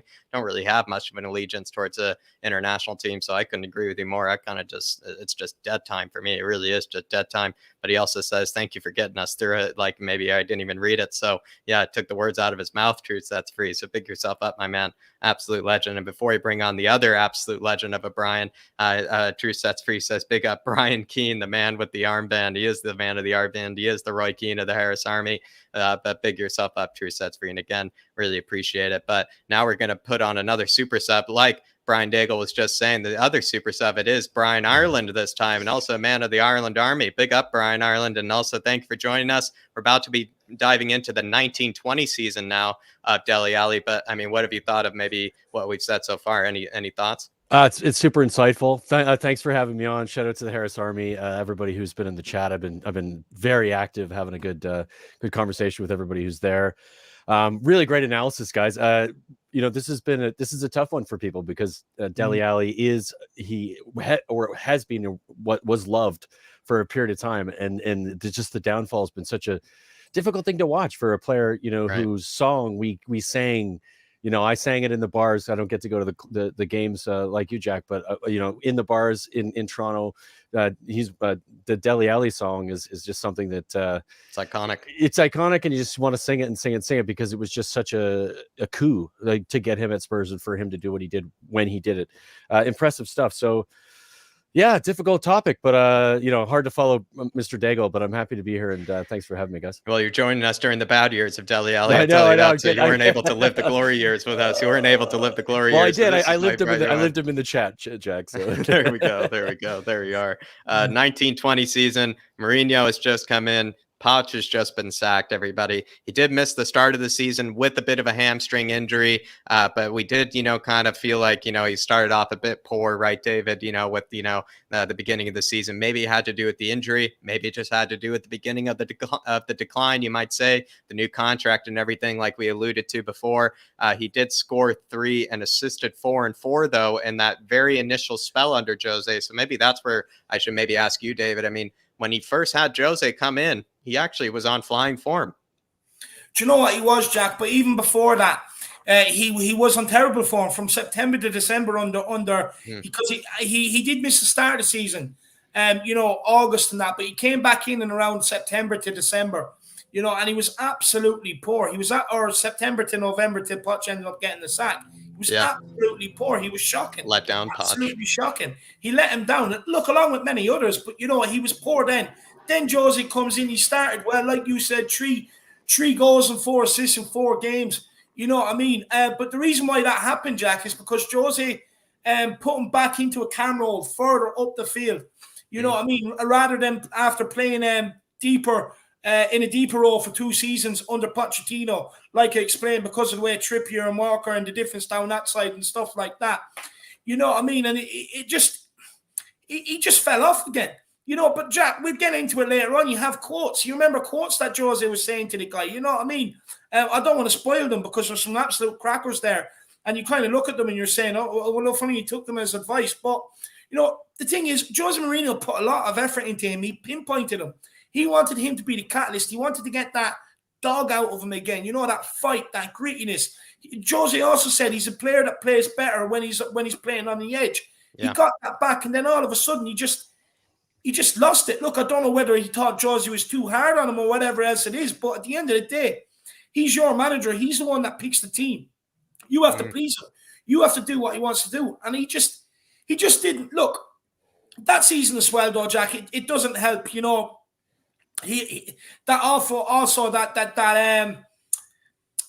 that video there at the airport. I'm not going to get too much into it. When he was traveling to Dubai, in the middle of when the corona outbreak happened. Later on that year, he ended up getting the 1-game ban, fined 50,000, and had to go and do an educational course. But then he was also held up at knife point, in and around later on that year as well. His house was burgled and stuff like that. But look, at the end of the day, Jack, things happen to everybody on a normal day-to-day basis. These things shouldn't affect them. You know what I mean? I get it. Maybe he does these things and they're in the spotlight, they're on the paper and whatever else, or like the burglary, it happens, it's all over the paper, there's no privacy to it. But at the end of the day, you know what I mean? Stuff in life happens. You have to be able to cope with it and move on and produce on the pitch. And look, that season, absolutely woeful. Again, 38 appearances, 9 goals, 6 assists. Again, it's a drop down from the season before. We're just showing decline on decline on decline, and lack of care, lack of fight, lack of ambition. 1920 was also the last season he represented, 18-19, the last time he represented England. Wow. You know what I mean? He lost his England place as well. And look, he can blame Jose, and other people can blame Jose for Dele's drop-off, but it was there before that. It was happening under Pochettino, and just, it just accelerated under Jose Mourinho. But it was always happening. It was always declining. Take yourself back, maybe, Brian Ireland, to that time when, he was playing quite well under Jose. But then I think a certain something happened in a Stoke City match where we saw Dele Alli doing a few of the flicks and the tricks that, at one point, made Jose absolutely, just infuriated with him. And I believe he took him off, if I'm not mistaken, right away. I think he even took him off at halftime. Maybe I have it a bit wrong, but I mean, what do you feel like happened between Jose and him? It's a tough one to determine specifically, of course, because we don't know the ins and outs of it. But arguably, the issue with Dele is that he responded well to Jose coming in the first place, because he recognized that, okay, this is a manager that it might get the best of me, so I'm going to show him what I've got. Yeah, like I'm gonna respond to him, and then of course we know Jose and what effect he has when he sort of throws players under the bus. Sometimes when they don't meet up to the standards that he's asking them to, and perhaps in training, some of the things that could have happened behind the scenes where he thought he was getting the best out of Dele, and then Dele has done what David was just talking about. He hasn't responded. He hasn't responded to management. He hasn't responded to his own downfall. He just seems to be kind of somewhat okay with it, almost like he'd almost rather this be the case rather than fight for what he, what he had showed previously in previous seasons when he was young and sort of up and coming. So it's a really hard one to determine what exactly happened and why. And I guess that's why we're all frustrated having this conversation, because it's so frustrating. We know what he's capable of, as you guys have spoken about for the stream, that to see him, performing or not performing the way he has is incredibly frustrating. So I wish I knew. I wish if I knew, then arguably some of the management would have known as well, right? It would have been said, hey, here's what's going on, we're going to fix it, right? Like that would have been relatively simple to do, but it's really hard to tell. And I think I think the club and the way the club is run hasn't helped either when it comes to sort of how he's been, not just him, but just the players in general, how they've been treated, how they've been cushioned. It's an easy place to work. I think Lucas Moura came out and said when he was a new player came in, I forget who it was, it might have been Emerson Royale, came in and he said, it's a really great place to work. It's almost, and I think Conte even said recently in an interview, it's almost too good of a place to work. And I think when you get too cushy, when you get paid as much money as these guys get paid, and then you have the best training ground where you can stay and you can play video games and you can train ish, and you've got a manager or managers who aren't pushing you on the training pitch to get you physically fit, you have issues. And I think we're seeing that culminate, and we've seen it culminate under of course, Mourinho, who doesn't train properly when it comes to physical fitness, and then mentality wise, he's not really the best for players who need the arm around them as well. It's just a culmination of all those things, and Dele just being crap for a long time at the same time. Yeah, that's Jack, the main reason why he was kind of dropped out of the team is, again, look, Jose's asking him to do specific instructions. He's asking him to carry out specific instructions. He just didn't want to do them. It's like, I'm not that sort of player. I don't want to do it. And at the end of the day, as the squad was changing and Jose Mourinho came in, yes, we still had Christian Eriksen, but we lost a lot of other players. And we were starting to rely on more to be able to be the link man between the midfield and Harry Kane. We were asking him to be that guy who could get on the ball, create assists. To be Eriksen, essentially, David, right? Like exactly. Be like what Christian Eriksen was in a way, because Christian Eriksen's form tailed off. We have to remember that. Oh yeah, big time. And Dele Alli was asked to kind of step in and fill them boots. But like, it was the simple things that like Jose was asking him to do, and you could see it brewing. He was asking it time and time again. Control the ball, pass the ball.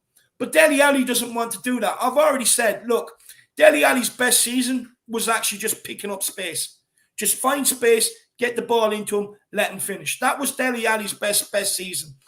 And look, for me, he didn't want to do it. He wanted to do the tricks. He wanted to do the flicks, flick it here, flick it there, and he's giving away possession. Now, Jose Mourinho, as a manager of the team, he already knows our defense is crap. It's not good enough. It's in decline. It needs a rebuild. So when we do have the ball, we need to keep it. But Dele Alli didn't want to do that. He wanted to do his tricks, his flicks. He thought he was Mr. England. You know what I mean? So he could do what he wants. He's better. He's bigger than Jose. He doesn't have to listen to him. Yeah. But unfortunately, Dele Alli has learned a harsh lesson now as well. It's the fact that at the end of the day, if you don't want to do what the gaffer wants you to do, then you're out of the team. You're out of the team. Look, unfortunately, he's gone from Pochettino, who would butter him up, slap him on the backside, rub his hair, tell him how good Dele is, you know what I mean, to Jose Mourinho, who would sit there and say, look, and we have to remember this as well. Jose did try with him. Jose gave him a lot of time. He brought him in. He gave him a lot of time. Yeah, I agree. He gave him a lot of time. It's not like he was just harsh on him. But as Dele Alli wasn't responding, he started being harsh on him. And Dele Alli still didn't respond. So, I mean, like, you're in a situation, no matter what way you approach it, the guy's just not responding. His life outside is too fast and busy. He's not dedicating himself on the training pitch properly. He's coming in tired from being up playing Fortnite all night, and then he doesn't want to listen to what the manager has to say. And that's dropped him out of the team. And I don't think he ever saw that coming. I thought he got the England call up. He got the new haircut. Bit naivety, right? Like a bit of naivety. Like he sort of expected this thing to be that he created for himself was going to continue, and then when it was sort of like the rug's been pulled out from under him, and he doesn't really know how to manage that.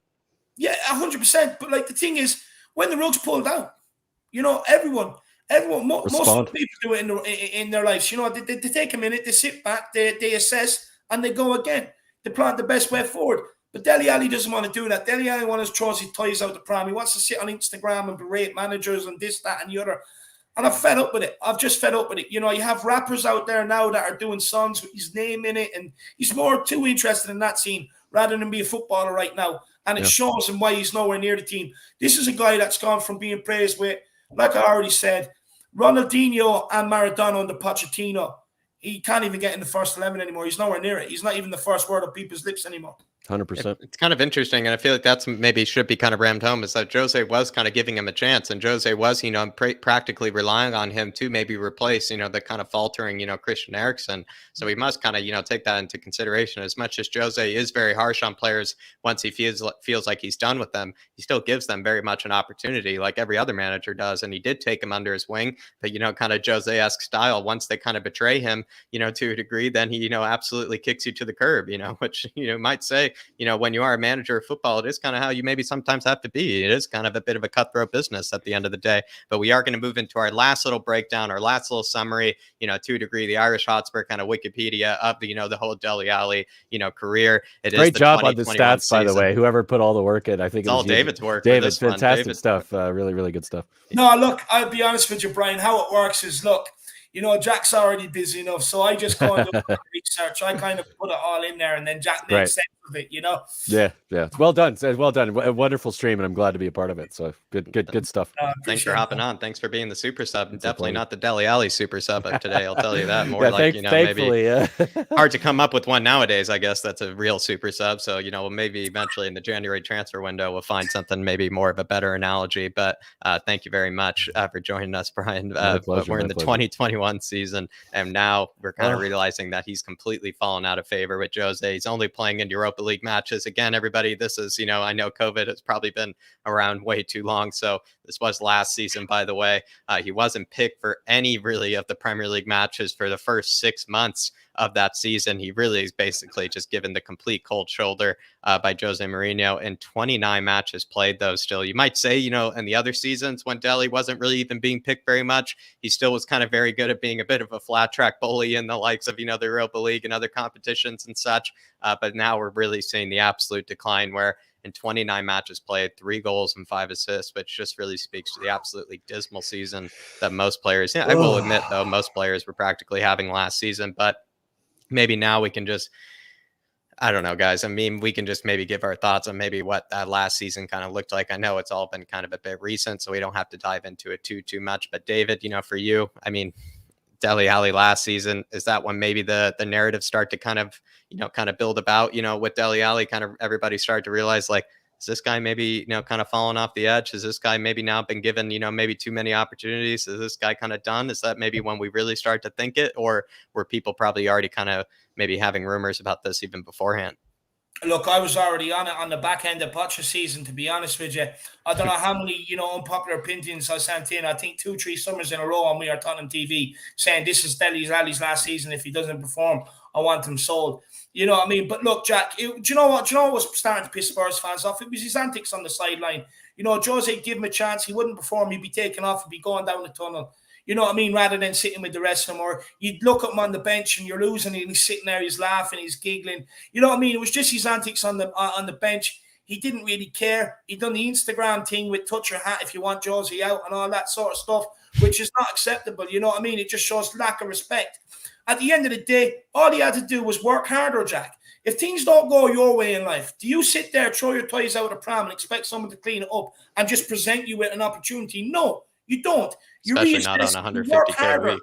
Yeah, exactly. You go back to the drawing board, Jack. You come back with a new plan and you work bloody harder.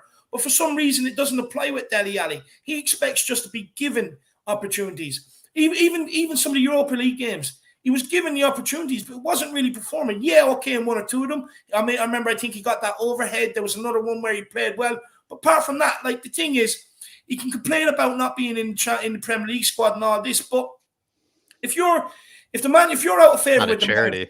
It's not a charity being you earn your spot, man. You earn your spot. But this is the thing: if you're out of favour with the manager, you can't and he chose you in Carabao Cup games or FA Cup games or Europa League games. That's up to you to take your opportunity. At the end of the day, at Tottenham we were, and I'm glad it's starting to kind of leave a bit, because at Tottenham we were developing a culture of where they were just expecting football no matter what. Where has it gone somewhere down the line where it's up to you to gain the manager's trust? It's up to you to impress the manager. Then once you've done that, the manager picks you. But all of a sudden now, these guys think they know more than the manager and they should be playing. But then when they are playing, they can just prance around. They can stroll around. And again, Jack, all he had to do was control the ball and pass, which most professional footballers have been doing since they started. Actually, even before they started playing for a team. When the Rowlad had them in the back garden showing them how to play football, the first thing he taught them, control the ball, pass it back to me. It's the first thing anyone would have been ever taught. Basics. You know, for some reason with Dele Alli, he doesn't want to do it.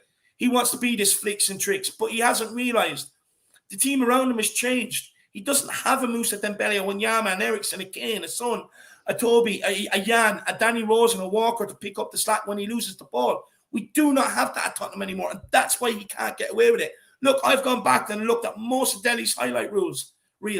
It's flicks, it's tricks. Yeah. There's no trapping, passing an unbelievable pass. What do you even find in the last few seasons as well? Like, seriously, you're absolutely scraping the barrel when you think about it. It's a low light reel, not a highlight reel. It's a low light reel. There it is.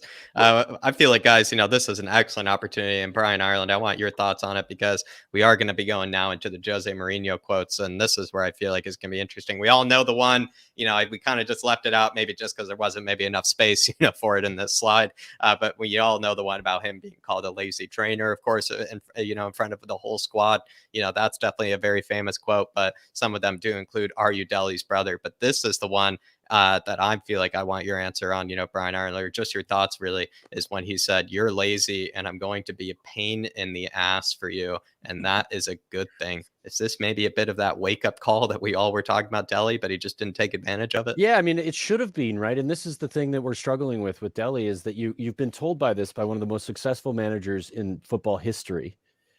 And he's telling you, like, you're not training hard enough. You're not doing your job well enough. I expect this out of you in training. And if you give me in that in training, that translates to the pitch. And I'm going to be a good influence for you. Yeah, and it's what you'd expect, right? So if somebody's telling you that you're being lazy, and of course, his ego, and I think this is a massive problem for Dele, his ego is massive. And of course, that was bought into by the wages and the structure at the club and how easy it was for him to do and get away with the things he was able to get away with.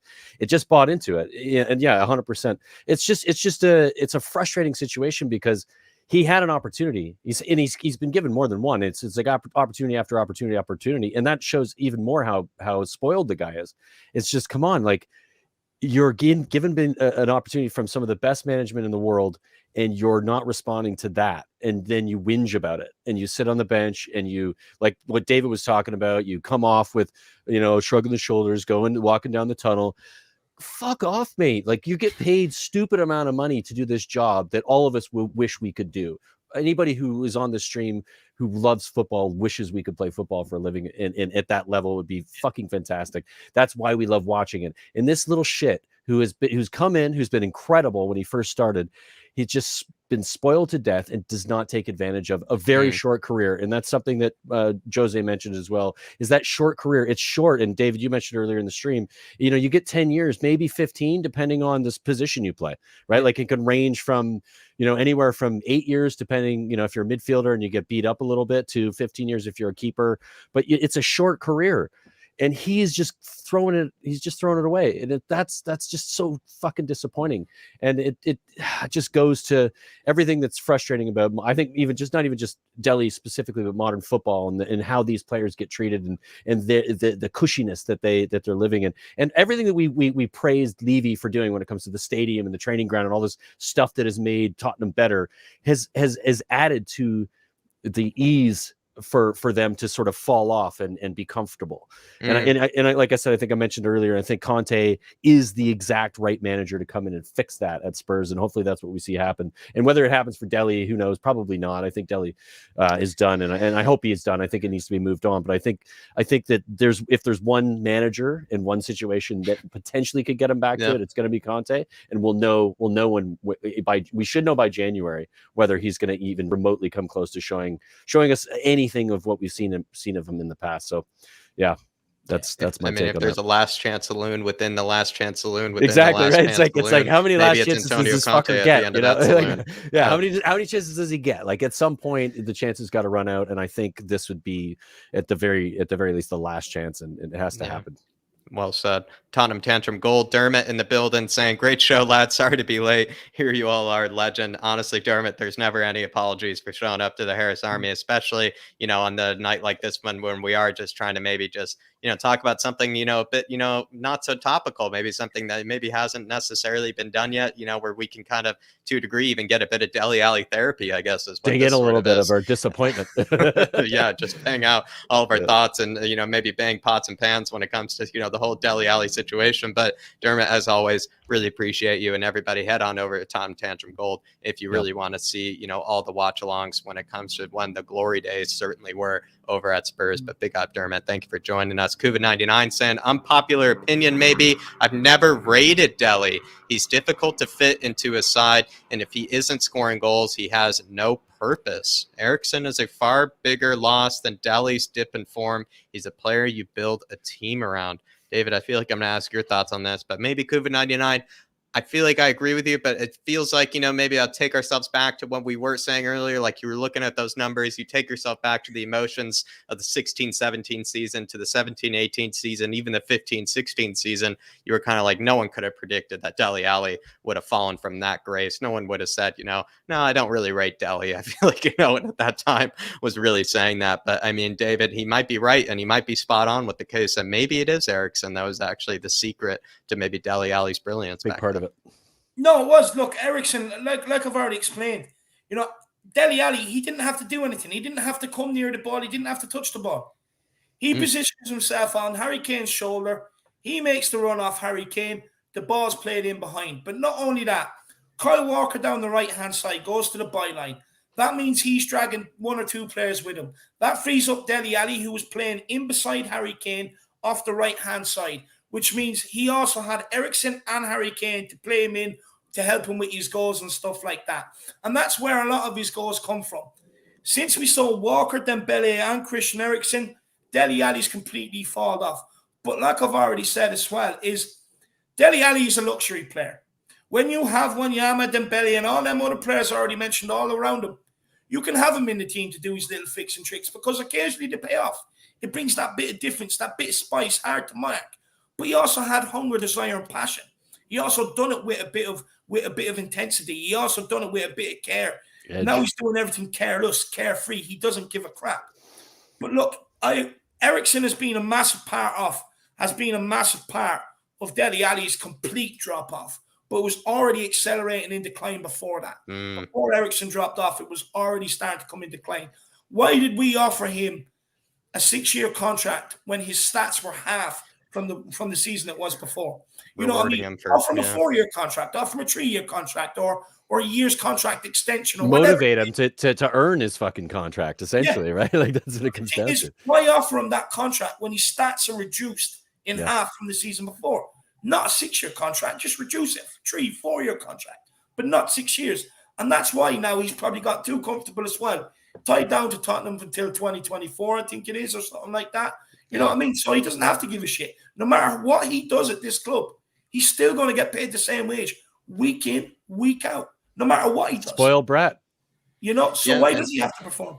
Influenced into becoming a spoiled brat when you think about that big of a contract extension, big of a wage packet. It's sort of the club has made it possible, essentially, by giving him like a contract he didn't deserve, essentially. Put the seed in his head, basically, to become that, spoiled brat. But Kuva99, I feel like that is very much, back then, probably very much an unpopular opinion. I do definitely rate, your football reading of the game. He has an excellent eye and an excellent seeing eye test. And maybe he did see a lot of it maybe beforehand. Maybe I don't think he probably means, he was seeing it in 16-17, but maybe kind of like David was saying, maybe he was kind of on David's end where he probably did, kind of show up, to the likes of weird time TV and was saying, listen, I'm kind of done with this guy, before maybe people were really saying it. So Kuva99, I just want to say props to you, and also thank you very much for the big one as well. And also, as always, thank you very much for usually sometimes a very comedic comment to a very insightful comment in that era right there. So very, very strong analysis from you. True Sets Free saying the ego is always the downfall. But this is the thing. It's like, the ego wasn't necessarily there, though, maybe in the 2016-17 season, the 17-18 season. It wasn't exactly there. It felt like the ego started to develop, when maybe, like we were saying, that contract was being handed, when maybe he started to get, all the kind of notoriety and all the attention. But yeah, Brian. Yeah, just sorry to interrupt, Jack. I apologize for that. There's Cody Mack has made a comment that I think is spot on, and I don't know if you guys mind bringing it up. Because I think this is to do with the ego, and this is to do with sort of what his background is. And I don't know if you guys want to bring it up. I can just read it as fun as well. Yeah, I think coming from the background that Dele does, he was motivated primarily by money and secondarily by fame. It's his situation was go for the gusto to get myself out of this shit. And he did that. He got to that point and then rested on his laurels. And I think that from Cody Mack, this is absolutely spot on. And that is ego from the other comment previously. It's ego. It's you have this desire to do something based on what you think about the world and how you're perceived and what it is you get to do based on what it is you do for a living. And if you're a footballer, your ego is going to say, if I succeed in this specific thing I've been given the opportunity to do, and I get to a certain level, which he did at a very young age and didn't understand how to manage that, he then gets this contract we just spoke about that was just ridiculously long for a ridiculous amount of money, and he goes, boom, I made it. And he sits back and he enjoys it, and that's what we're seeing. And he has zero motivation like he had in those early years when he first came to Spurs and from MK Dons that would have gotten him motivated to perform at that highest level. Does he ever get back to that kind of motivation again?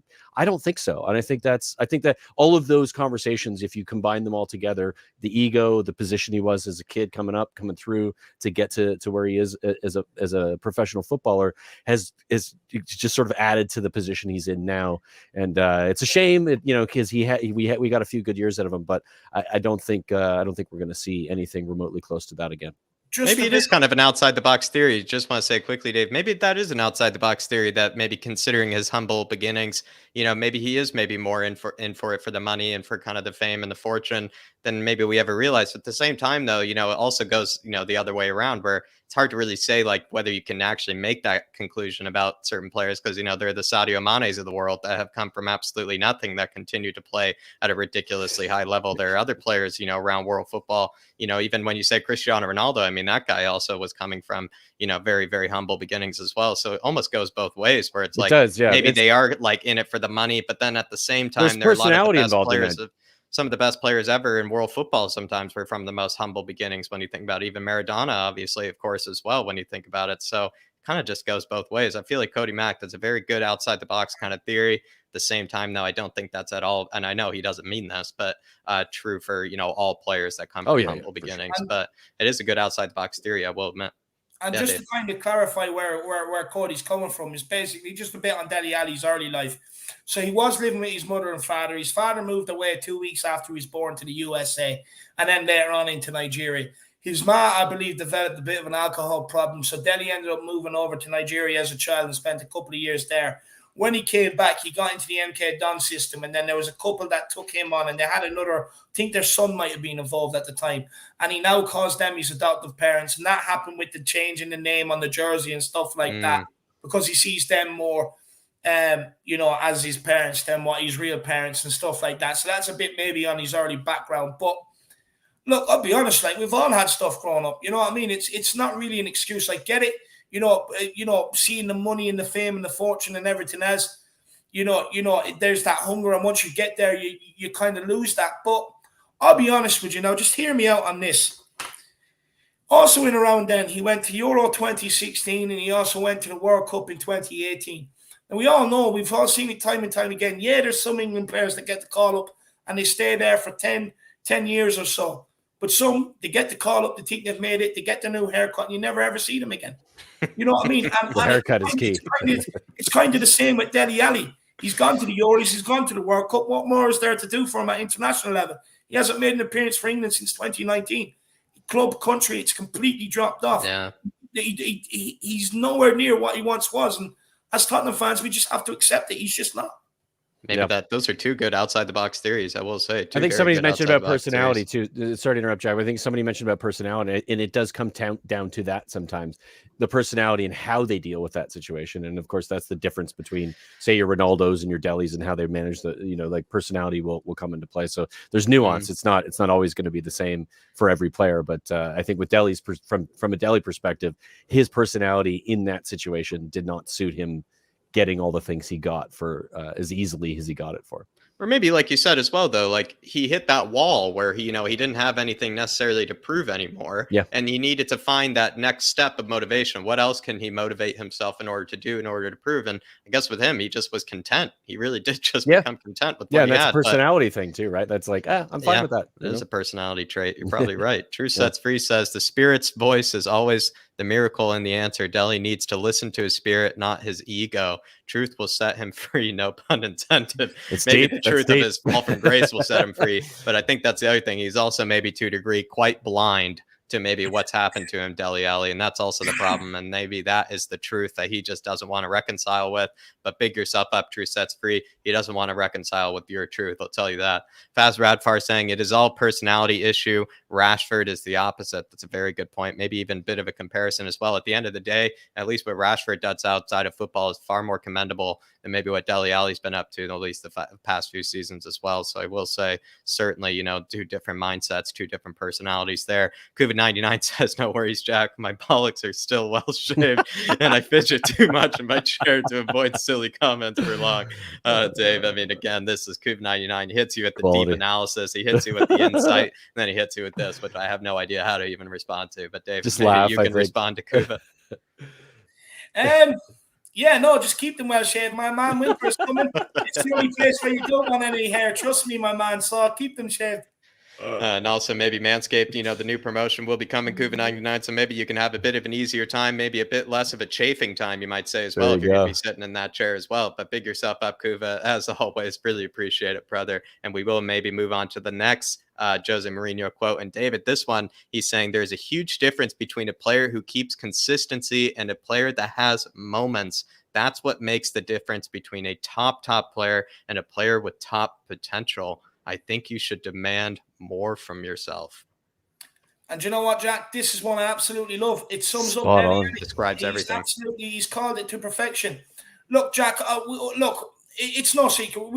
I think we've all said here, what the difference between a top player is the level of consistency, doing it every week, taking on the responsibility every week, not letting the burden on your shoulders with the responsibility burden you every week. You take it, you run with it, and you excel every single week.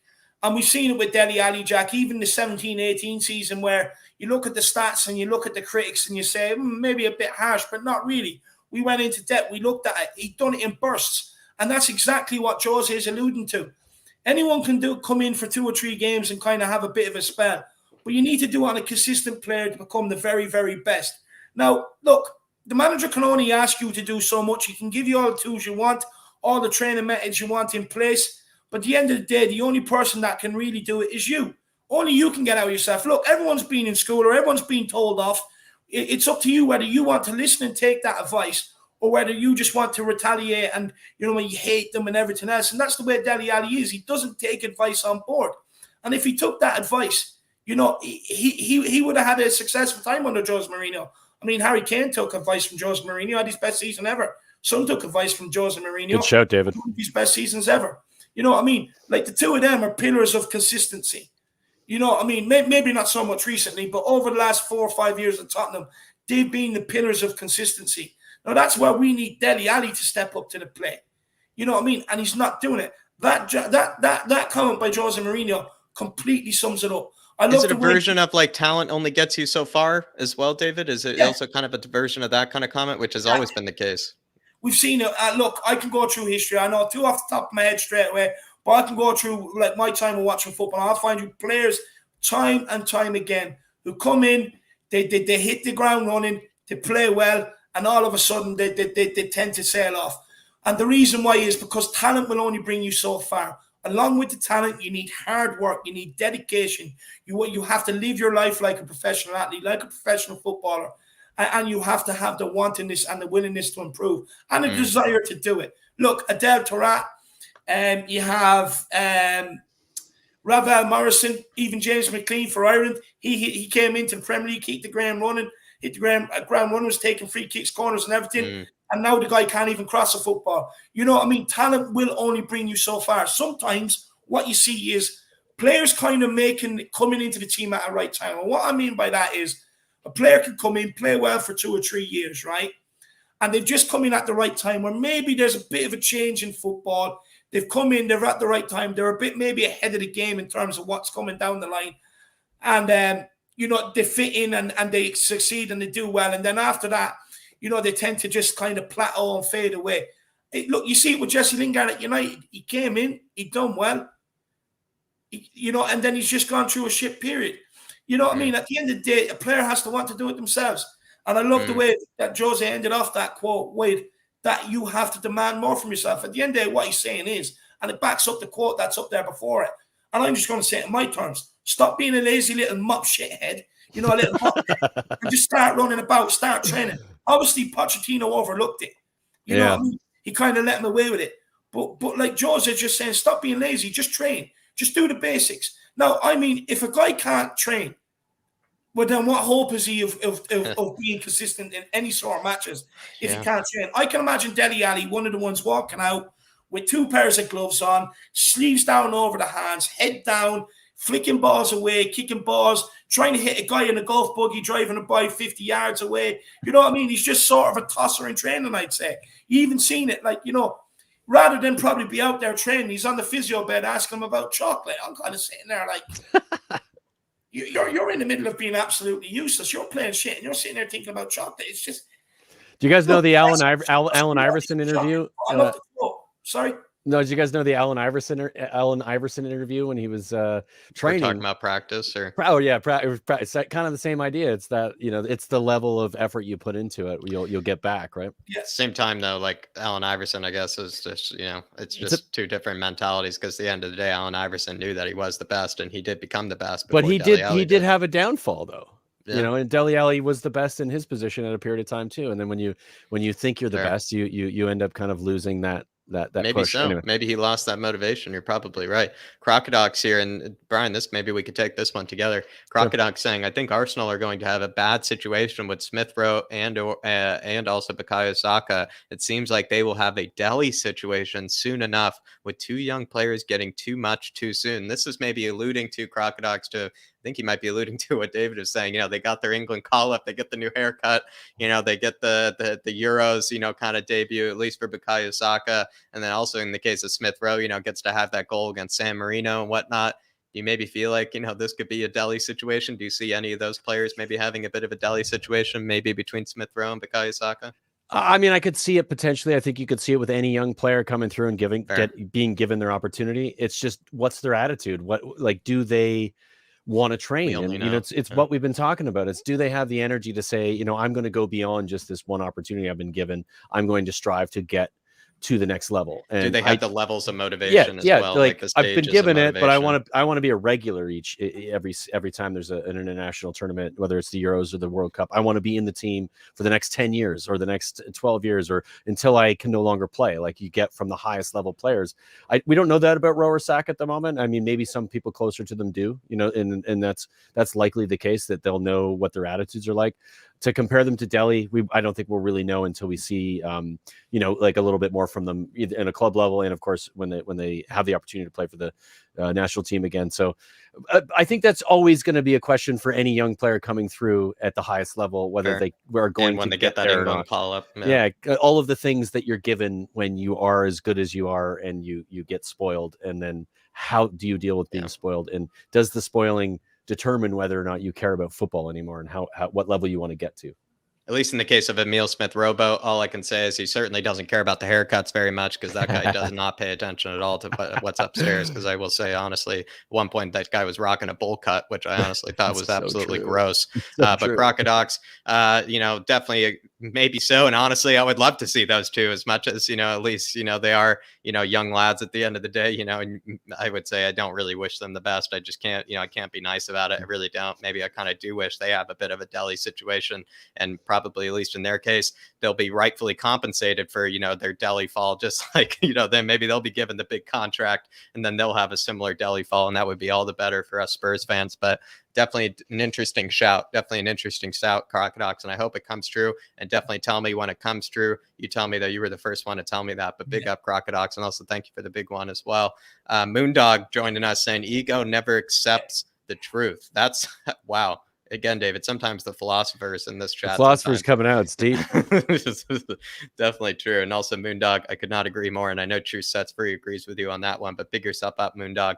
As always, really appreciate the support. The True Sets Free saying, Matthew THFC Collins, shout out for this one. He's a legend with spot on comments. He said what I meant in a much simpler way. These players need to listen to their hearts and not their heads. I saw that comment. Yeah, big up, Matthew. But listen, I'll tell you the truth, though. At the same time, David and I have said this before. Sometimes, David and I will be talking for 40 minutes straight, and you hear someone, basically summarize, but, we basically have been saying in over 40 minutes in one sentence, which just speaks to how inefficient sometimes we can be. Maybe we're good at, milking it out. But I will tell you, like, sometimes, David, some people in the comments, they really do know how to be quick, efficient, and to the point.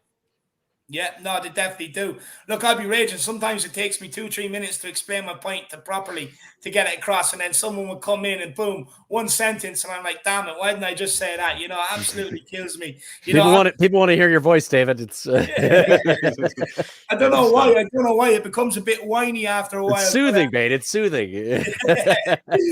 Maybe it is. I don't know, but look, we definitely do have a very intelligent bunch in the chat always. That's for sure. They never let any slip ups occur. You get a stat wrong, they're straight on you. I've seen it before. It's absolutely brilliant. I love it. But big up, Matthew, THFC Collins, as always. And I do agree with Truth. You do definitely always have fantastically efficient things to say. And also, that is a great comment right there. And let's read it out again. These players need to listen to their hearts and not their heads. That's exactly what we've been saying for the last few seasons, at least. Even when they're playing shit, at least try out there, at least show that you do care about the club. You do care about the fans that are going to the games, the ones that are watching you at God knows horrible hours like Dark Sun G and Shamu and stuff in the world. At least show them a bit of respect. But True Sets Free also saying Moondog is an absolute legend.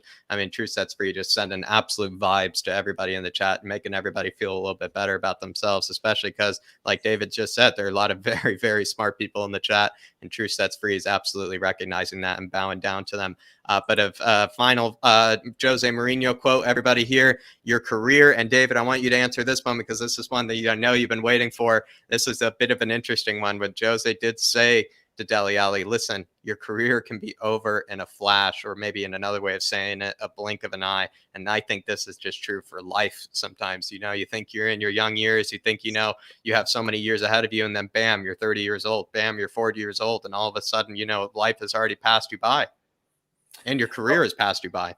Jack, it only seems like, yesterday when I was a little 14-year-old under the street lamps emceeing, out there, running around everybody in the estate playing football and stuff like that. And now I'm sitting here, I'm 30 years of age, with nothing in my life but Tottenham Hotspur. It's an absolute brilliant quote. And all he's trying to say to Dele Alli is like what we've been saying, Jack, football's a short career. Before you know it, look, Dele Alli could very well reach 28, 29. You could be off playing in some obscure league like Rafael Morrison, and then things finally click. But by then, it's too late. Your confidence is gone. Your desire is gone. Your hunger is gone. And all you're doing is chasing the next pay packet. And that's the career that's ahead of Dele Alli if he doesn't book himself up very, very quick. And that's what Jose Mourinho is trying to tell him. But Dele Alli doesn't want to listen. He doesn't want to listen. Look, with Jose Mourinho, he told Dele Alli some home truths. He told him the home truth. Look at them 4 quotes track there. It's all the truth. But Dele Alli doesn't want to take it because it's like what Moondog said. Your ego don't want to listen. Your ego, you think you know best when you have an ego, and that's the problem. Look, there's so many people that have been trying to help Dele. Look, fans have given him an unwavering support. I mean, what more does the guy need to get out there and perform? What does he need? An extra 50 bags in his pay packet a week? What I mean? It's absolutely ridiculous. I'm fed up with it. And all Jose Mourinho was trying to do there was tell him the home truth. And at the end of the day, my theory is that Dele Alli be looking at that quote in another 3-4 years' time and thinking, well, if only I listened.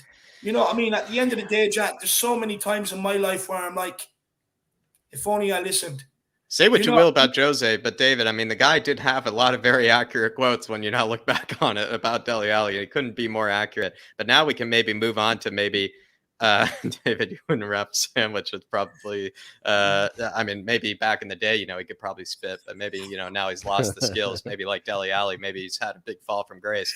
But big up what story. Dele Alli discussion points to wrap it all up, everybody.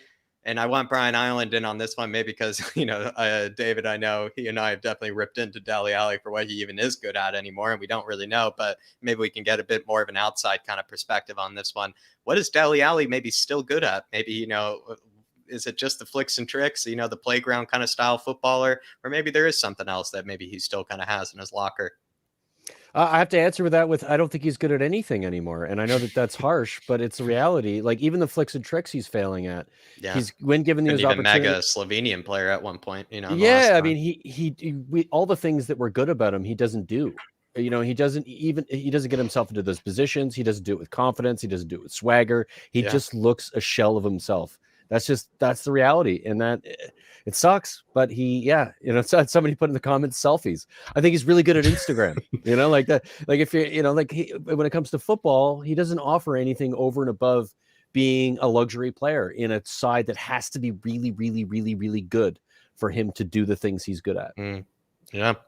Well, very efficient and very, I couldn't agree more, actually. And maybe I might answer it as well. And I'll just say, kind of agree with you, Brian. I really don't know what he's good at anymore, because David said before, doesn't actually have the vision or creativity that we ever would expect from somebody in a number 10 role. Seems to have lost the finishing ability, which he used to have. He's definitely lost a bit of the techers and the flicks and the tricks, has lost the pace, has lost the strength. Kind of lost the work rate. You kind of think about all those things. Those are basically 6 components that he used to have in his locker that are all gone now. Yep. David, the next question, and the kind of wrapping up points of Dele Alli. At what age does potential end for a player, David? What would you say is Dele Alli the perfect example of that? And if you had to pick a number, at what stage do you because people are saying, oh, maybe Dele Alli can still, tap into it. He can still find it within himself. This is what I think we're trying to ram home here is I think he's actually lost, that potential. He's lost, the talent, because now what is he? He's 25 years old, soon to be 26. It's maybe he's already past it. Like, potential is already gone. What age do you feel like potential ends, David? And do you feel like Dele Alli is a good example of it? Look, I'll be honest. I think potential ends in around 23. If the player's not already on the right career path, he's not already know where he's going wrong and the areas he needs to improve in his game by the age of 23. For me, he's never going to get it. He's just a kid in a man's world, to be honest with you. For me, after that, because at the end of the day, once you start reaching 23, 24, that's when you start making decisions for yourself. You're like, I'm a man. You start making all these key decisions in life and everything else. And after that, you're not going to listen to anybody. So if you haven't copped on by then, for me, I think you're just a lost cause. I'll be honest with you. I'm just kind of doing a bit of research and looking at players. You see a lot of players who perform to maybe 22, 23, and then they completely just kind of tail off after that. What saved Dele Alli and being at Tottenham for so long after his tail off is the fact we gave him a 6-year contract. Yeah. If he only had a couple of years left in his contract, he would have been out the door. Potentially, he could have been gone already, Yeah. And who knows to where. But the point is now, who's going to take him? They don't know what they're getting. So, look, for me, I think potential ends at 23, but already at 18, 19, 20, I think you can already see what sort of career they're going to have. You look at the likes of Steven Gerrard and Lampard, they worked incredibly hard, and these are his idols, by the way, apparently. So these are his idols. So I don't know why he has these as idols. He should have maybe Gascoigne and Paul Cantona as idols or something like that, but not Gerrard and Lampard. These are guys that year in, year out consistently improve to get better assists, more goals from shooting outside the box. Looked how they could constantly affect the game. They look to be the very best every single day. Whereas Dele Alli lost that along the way. At the end of the day, if they're your idols, live like them. They're clearly not his idols. But for me, I think 23. 23, but already at 18, 19, 20, you can kind of see a player and the way he's living his life and stuff like that, whether he's going to become a very, very top professional or what we see right now, a player who, I'll be honest with you, I think his potential is already gone, but as people might say, a player with potential. Yeah. What if you had to pick a number, Brian Ireland, what would it be? Yeah, I'd probably be around the same. I think it varies slightly depending on the player, but if a player isn't getting, if a player is playing for the under 23 still, they're probably not going to get into the highest leagues. But and it's hard to tell for each player specifically. I think in Dele Alli's case, he came through at a very young age, and there's other players like Rooney's and players like that who kicked off at a very young age and then kept going and excelled. And then, of course, Dele is sort of the opposite of that. Similar age, came through, looked like he was going to be incredible, and then fell off completely. So hard to tell. It comes down to, I think, attitude and personality. And in this case, Well answered, both of you. I just will say to all my Flat Cap Euro Talk scouts out there, a lot of this stream has actually reminded me, it just popped into my head, whatever happened to Mario Götze when you think about it? This is all another good example. Well. Yeah, I think they might even be, I know Mario Götze is, I think, actually like 28, 29 now, but that's still kind of ridiculous when you think about it. He should be in like the prime of his career when you think about it. And yet that dude has really fallen off a pedestal, I'll tell you that. The third question here is did Dele Alli, and I think we've answered this before, but did Dele Alli rely on Christian Eriksen more than we ever thought? Has he been asked to be the creator for Spurs, and has he failed? I mean, Brian Ireland, I know David's answered this, but do you feel like maybe this is kind of the biggest key to that jigsaw puzzle? I think it's a massive one. I think the team fell off when Christian Eriksen fell off, and he was sort of the glue for the creative side of it. Anyway, of course, Dembele and Wanyama to give them the space to move forward was massive. But when Christian Eriksen fell off, Dele isn't a player who's going to do what Christian Eriksen does. He's going to have good results because of what Christian Eriksen does. He doesn't deal with responsibility well, clearly. Like it's from in his nature. He's not a responsible player. He's a player who's, gets things from other players around him. And I would think that's, the team falling apart to the way it did affected Dele, and he hasn't played for a good team in a long time. We're living with the hindsight of, missing Christian Eriksen every day. Massively. Truth sets free with the one here. He says, the grass is always greener, and spot on, David. Gratitude is the attitude, and he can't see the forest from the trees. He's setting himself up for regret in his rocking chair in 2050. I think that's basically, basically a poetic thing, a poetic version of what Jose was trying to say to him. Basically, Truth Sets Free has got some great philosophical comments. I love it. There are a lot of philosophers, and there is actually even a designated philosopher, Harris Omri and Brian C. Socrates in the building as well. So a lot of very, very intelligent ones in the chat tonight. And Truth Sets Free, though, I could not agree more. And definitely in the case of Dele Alli, I feel like he will be kind of looking back on his career, if he really cares at all. But if he does at least care a little bit, he might look back on his career when he probably retires. And I bet he'll actually retire quite early. When I think about it, he'll be probably looking back and actually realizing what a missed opportunity it all was. Because seriously, you could not you take yourself back to those original slides, the 16, 17, 17, 18, 15, 16, had 3 seasons of performing at the highest level you basically ever could. And you kind of think about it, it's like, he only had, basically the heavens basically to reach, and somehow he really, really fell through. And I don't really know what the main reason is. And I think that's why we've basically done this stream, as like, there are just so many reasons for what has happened, and we tried to break down every single one. But I will say, hopefully he will be resting, and it's probably a golden rocking chair when you think about it, very, well plated gold rocking chair that he'll be rocking in. But I will say, hopefully at least he has, unless he spends it all, maybe it'll be an Egyptian pillow as well that he'll be resting on. But I will say, I hope he has some sort of regret for maybe what he could have achieved. Moondog says, hard work costs nothing, and Dele can't even do that. And that's exactly what we've rammed home. And what Jose was basically telling him is, you can be a top player, you can have all the talent in the world, but it is basically, the hard work at the end of the day, which pushes you to the next level. As much as you can have talent that takes you to a certain level, it basically is that next level of it, which is hard work, determination, and motivation, which will take you even further and take you to the heights. And that is the difference between a top player, like Jose said, and a top player. But Moondog, absolutely underrated comment right there. Absolute legend right there with that one. Really couldn't agree more. Cuban99 saying Dele's best career move is an organic dildo. I mean, maybe I would say his best career move would maybe just become like the new, I don't know, like head of media for Spurs or something like that. Then again, though, he's probably given them a nightmare when you think about it during his career, the head of media for Spurs. But I would say probably even a Fortnite, kind of a professional gamer, maybe an e-gamer. I think he has a lot of talents outside of football at the end of the day, to a degree. So, I wouldn't actually be too fearful of what he could maybe do after football. But big up Cuban99, absolute legend, of course. For the fourth question here, David, what does Dele need to do in order to improve and to be picked again consistently? What does he need to do to improve on in order to be picked again consistently? I think we listed 6 things that he can improve on, but any of those that you feel like he could actually revitalize, or is it really just that hopeless for him? Yeah, look, I'll answer the question before and this one all in one swoop here. Look, for me, Dele's best attribute is his agility and his movement. It always has been. In hindsight, look at it. His best years running off Christian Eriksen, in off Harry Kane. That's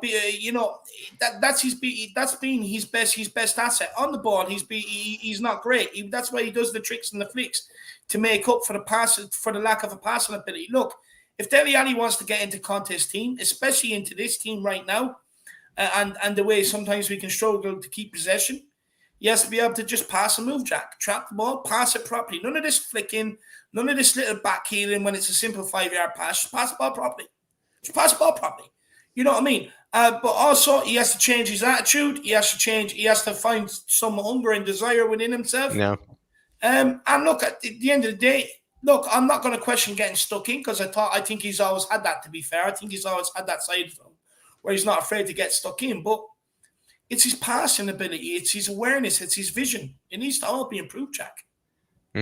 Well said, actually, Dave. Well said. Brian Ireland, anything you feel like Dele Alli could maybe, rekindle right away in order to get picked again, or has he just lost it all? I think he has to move on to do that. I don't think he's going to do it at Spurs. Yeah, I kind of agree with that. I do agree with that. Yeah, he just needs to find himself, and maybe it's just too comfortable. It's too comfortable with too much money, with no reason to work. And if he gets sold to another team that isn't going to give him what he's used to, he'll get some grit again. But it's not going to happen with Spurs. And also maybe if he were to be at a new club, he has more or less, actually a clean slate where he has something to prove again. He doesn't come in with the reputation and, the credit, that I guess I feel like he's lost all the credit, but to a degree, he has credit in the bank with us. He's actually done things for this club. If he were to move to a different club, that wouldn't be the case. He would have to prove something all over again. Maybe that's exactly what he needs. The final wrap up point here for this one is that, maybe I'll go to you again, Brian Ireland. Was it the fame and the fortune that ultimately ruined his career, or was it something else? If you basically, of all the reasons we've come up with, which basically could be almost 8 or 9, 10 reasons, if you had to pick one, what would it be? Was it something else, or was it maybe just the fame and the fortune and the new contract that maybe just ruined it all for him? I mean, I think those are all one thing, right? Like when you are a very young player and you come through a massive club like Spurs and you perform really well and you get to a really high level and you're playing under a team and with a manager who have garnered some success when it comes to getting into the Champions League regularly, playing at the highest level. All of those things happened in the right way for him. It was like the perfect storm. But then also when it all went away, he didn't have anything to back it up, like post that storm, as quality of a player and a mentality. So I think all of the things kind of contributed to sort of his peak and then his fall. They're one thing. If you ask me, they all like, what is it, catapulted, or what is it? One is a result of the other, essentially. Yeah, exactly. Yeah, they're all kind of, and maybe to a degree, maybe the catalyst to it all was maybe that contract. But David, if you had to pick one, or maybe kind of, I think, kind of expertly analyzed from Brian Ireland there, do you feel like it was kind of a combination of them all, or would you maybe put your finger on just one of those things that maybe was the downfall of Dele Alli? Was it the big contract, the fame and the fortune? Was it the Christian Eriksen? Was it maybe just the loss of, kind of the team around him? What if you had to pick one, or maybe it is a combination of it all? What would you say? I'll be honest with you. I pick mentality, Jack. If he had the right mentality, he wouldn't have let them things like all that rich fame, fortune. It wouldn't affect him. He would not have let it affect him if he had the right mentality. And it's that simple. If he had the mentality to be able to, know what's good for him, know what's bad for him, know what's going to affect him, and whatever is going to affect him, keep away. But he doesn't want to do that. Look, Dele Alli's a party boy. He likes to play. He likes to live his life fast and loose. And that's it at the end of the day. You know what I mean? So, look, at the end of the day, I'll put it all down to mentality, Jack. I've already said this. I've said this time and time again. The difference between an elite player and an average player, and it's a bit like Jose's comments, the difference between being consistent and non-consistent, it comes down to the mentality, because the mentality is what gives you the desire, the hunger, the thoughts to be able to do the right thing consistently. So for me, it has to be mentality. Good show. both of them. I mean, great shots from both of you, I will say. The Truth Sets Free says, follow the bag. In 80s and 90s, it was about the glory of winning and becoming legends more than the bag. It has totally changed now. Look at the Super League, or follow the money, I guess, another way of saying it. It's a fair show. But I think that's maybe with the point of maybe going over to maybe sometimes, Dermot's channel on Tottenham Tantrum Gold is you get to look at players that, basically were at some stages, being paid, £10, for a match. And that was if they won, when you think about it as well. So really the game has truly changed, maybe to a degree for the better when you think about it, because they should be compensated for the absolutely, world-class ability that they did, develop and earn. But at the same time, the money did change a whole lot of it. You have players that have come into the game that have come into it solely for the money. Even one of us that did have it was even the Ben Aswakotos of the world, who, were literally, very open and honest about it. Yeah, you would at least say he was honest, Yeah, exactly, right? Yeah. But it is kind of crazy when you think about it. Also, there are a lot of Brazilian players who I think made that move to the Chinese Super League as well, who are very open and honest about basically them just saying, listen, I became a professional footballer for that reason as well. For their families sometimes, right? And, it brought a lot of people out of bad circumstances, out of, maybe potentially, not the greatest of futures, and made their life a whole lot better, which is a great thing. But at the same time, if you're going to talk about, the tangibles of just, playing for your club, playing for the badge, being the, that motivation for, little boys out there and little girls that want to become big players just like them, when they are kind of showing that it is more about the money, it is more about the fame. It's not the best sort of influence, certainly. And, it's not the right type of players that they should be looking up to. And that's kind of a bit of a sad truth as well. But I will say, Truth Sets Free, as always, really appreciate it. And I could not agree more. And now also as well, I will say the Super League is just a whole nother business. It just shows really more what, the owners are more interested in. And I will say that has always been the money. And I think that hasn't been any secret at all. COVID-99 saying 5, Dele is the final season of Game of Thrones, promising, but just left you feeling empty and angry in the end by the lack of content. Get rid. Maybe so. Maybe That's so. That's so good. I don't even know what to say to Kuba anymore these days. But maybe I will say, the Game of Thrones, it used to be an absolutely fantastic series. And then it really almost Dele Alli style just seemed to get, full of itself and really just start to fall off the edge. I'll tell you that. And really maybe towards the end, you kind of were not even really content with it anymore. But COVID-99, I could not agree. And I will say, get rid of Dele Alli, just like get rid of the last few seasons Game of Thrones, but big yourself up, COVID-99. But that will do it for tonight, everybody. That will do it. And David, I just want to say, everybody give David a big round of applause in the chat, please, because this has always been David's research the whole night. I basically have just been reciting it from the little template that I have to my left over here.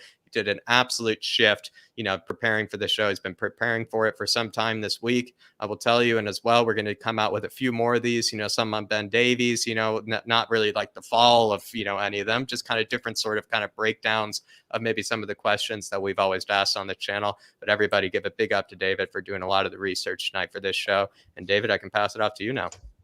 Yeah, no, look, at the end of the day, look, Jack, we're a team, it's the two of us that make these shows. Look, like I said, I scrambled the information all onto like A4 pages, and then somehow, you pick the best bits, or you kind of make sense of it all and put it together. So if you didn't do that, it'd just be me sitting here, listing off a load of random things. So you have to take credit too, Jack.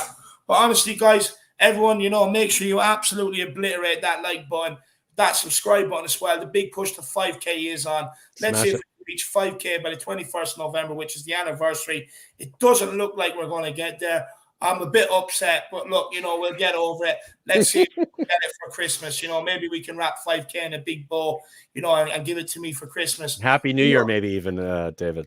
Happy New Year, maybe even, No, look, New Year's too late, lad. I'm ambitious, Dad. I'm ambitious. I'm not like I love ambition. I love ambition. I don't wait for things. I want them tomorrow. Get it done. Get it done. But honestly, guys, why we find out where we can find Brian Ireland and Jack as well, feel free to get in a super chat. Just show your appreciation for the show. If not, no worries at all. I know Christmas is around the corner, so do not worry about it. But look, Brian, where can we find you, my man? Well, as Brian said earlier before he left, Tottenham on Tour, it is a semi-new channel. We, a spin-off of what was Tottenham Way previously. Brian and I, the two Brians, doing what we do. We've got a bunch of stuff coming up, a bunch of really interesting, different shows, kind of like this, a little bit more clever and less about the exact same thing you typically see on YouTube. So we're looking to make things a bit more interesting. I want to thank you guys. We got to 750 on the subs today because of being on here. So appreciate what you guys have done. We're looking to get to a 1K maybe by Christmas as well. Maybe we could celebrate together Christmas present of 5K and 1K, and we'll do a show together to celebrate it.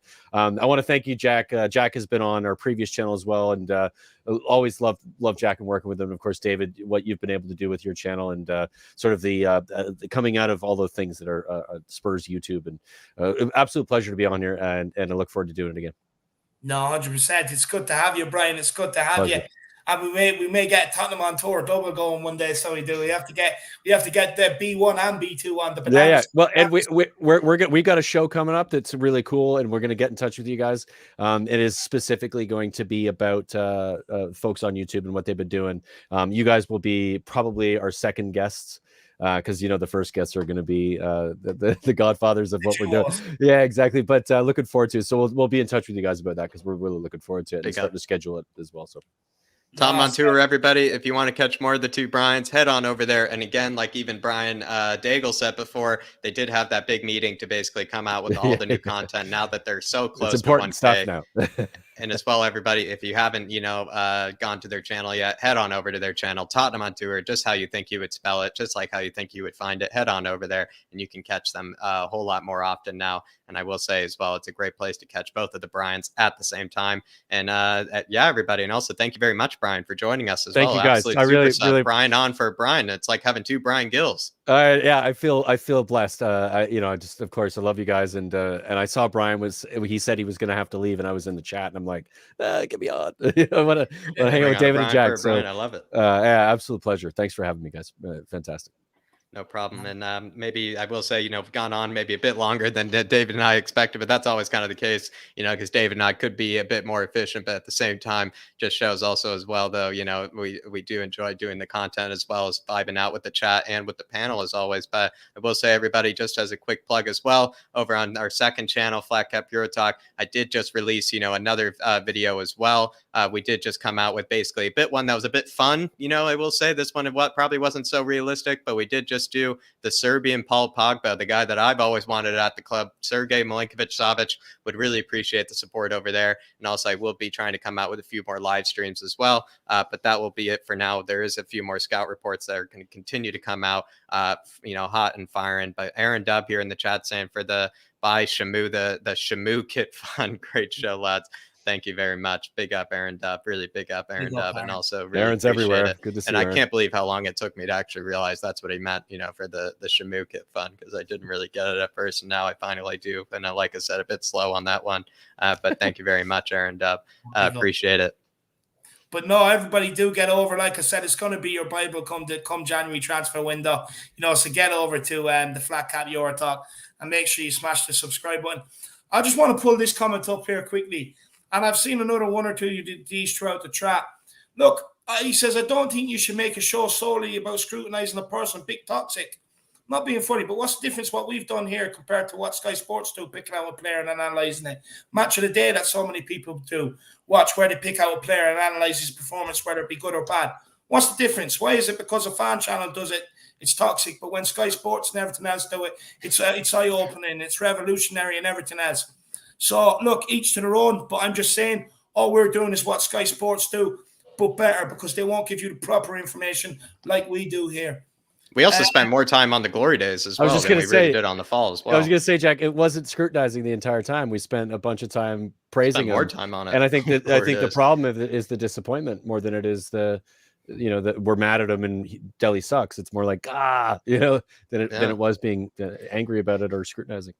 Yeah, and even the title of it is also what went wrong, the fall of Dele Alli. I mean, it's really, at the same, it's really not that biased when you even think about it. Definitely, we are known for the bias over here as well. I think we stay quite neutral on it when you think about it, especially. But to each their own, like David said. But Conte from True Sets Free saying, Conte sending 2 men to YouTube headquarters as we speak. We're taking 30% of Irish Hotspur and Jack Super Chats. Yeah, it's just Google at the end of the day. The big alphabet company of the world. They apparently they need the big Daniel Levy tax on it. I mean, I don't know what to say, but I will say though, true sets free regardless. You know, I really appreciate the support as always, as well as everybody else. Cuba99, Moondog, to Tottenham Tantrum Gold, to OG Garrett, and also to plenty of others that gave tonight and donated tonight. Really appreciate the support, really appreciate the love, and also at the end of the day, it is very, very kind and very, very heartwarming with how much support we do receive from you guys. Yeah. And so don't really think very much about it. It really isn't, you know, something that you guys should worry about,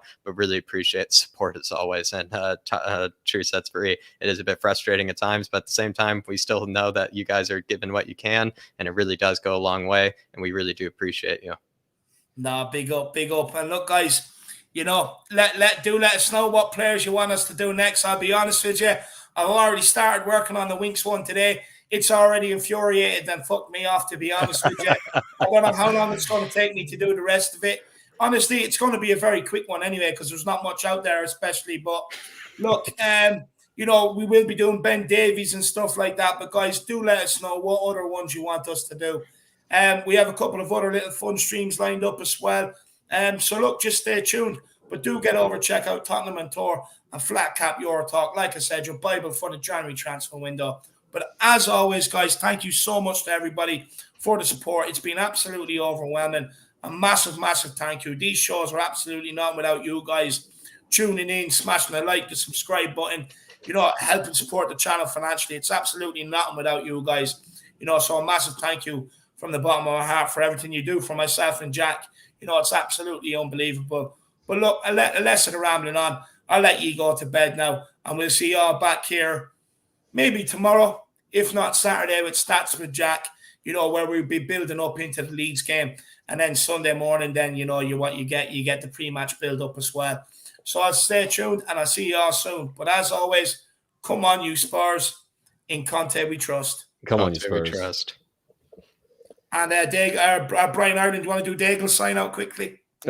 Leave you out. Big league.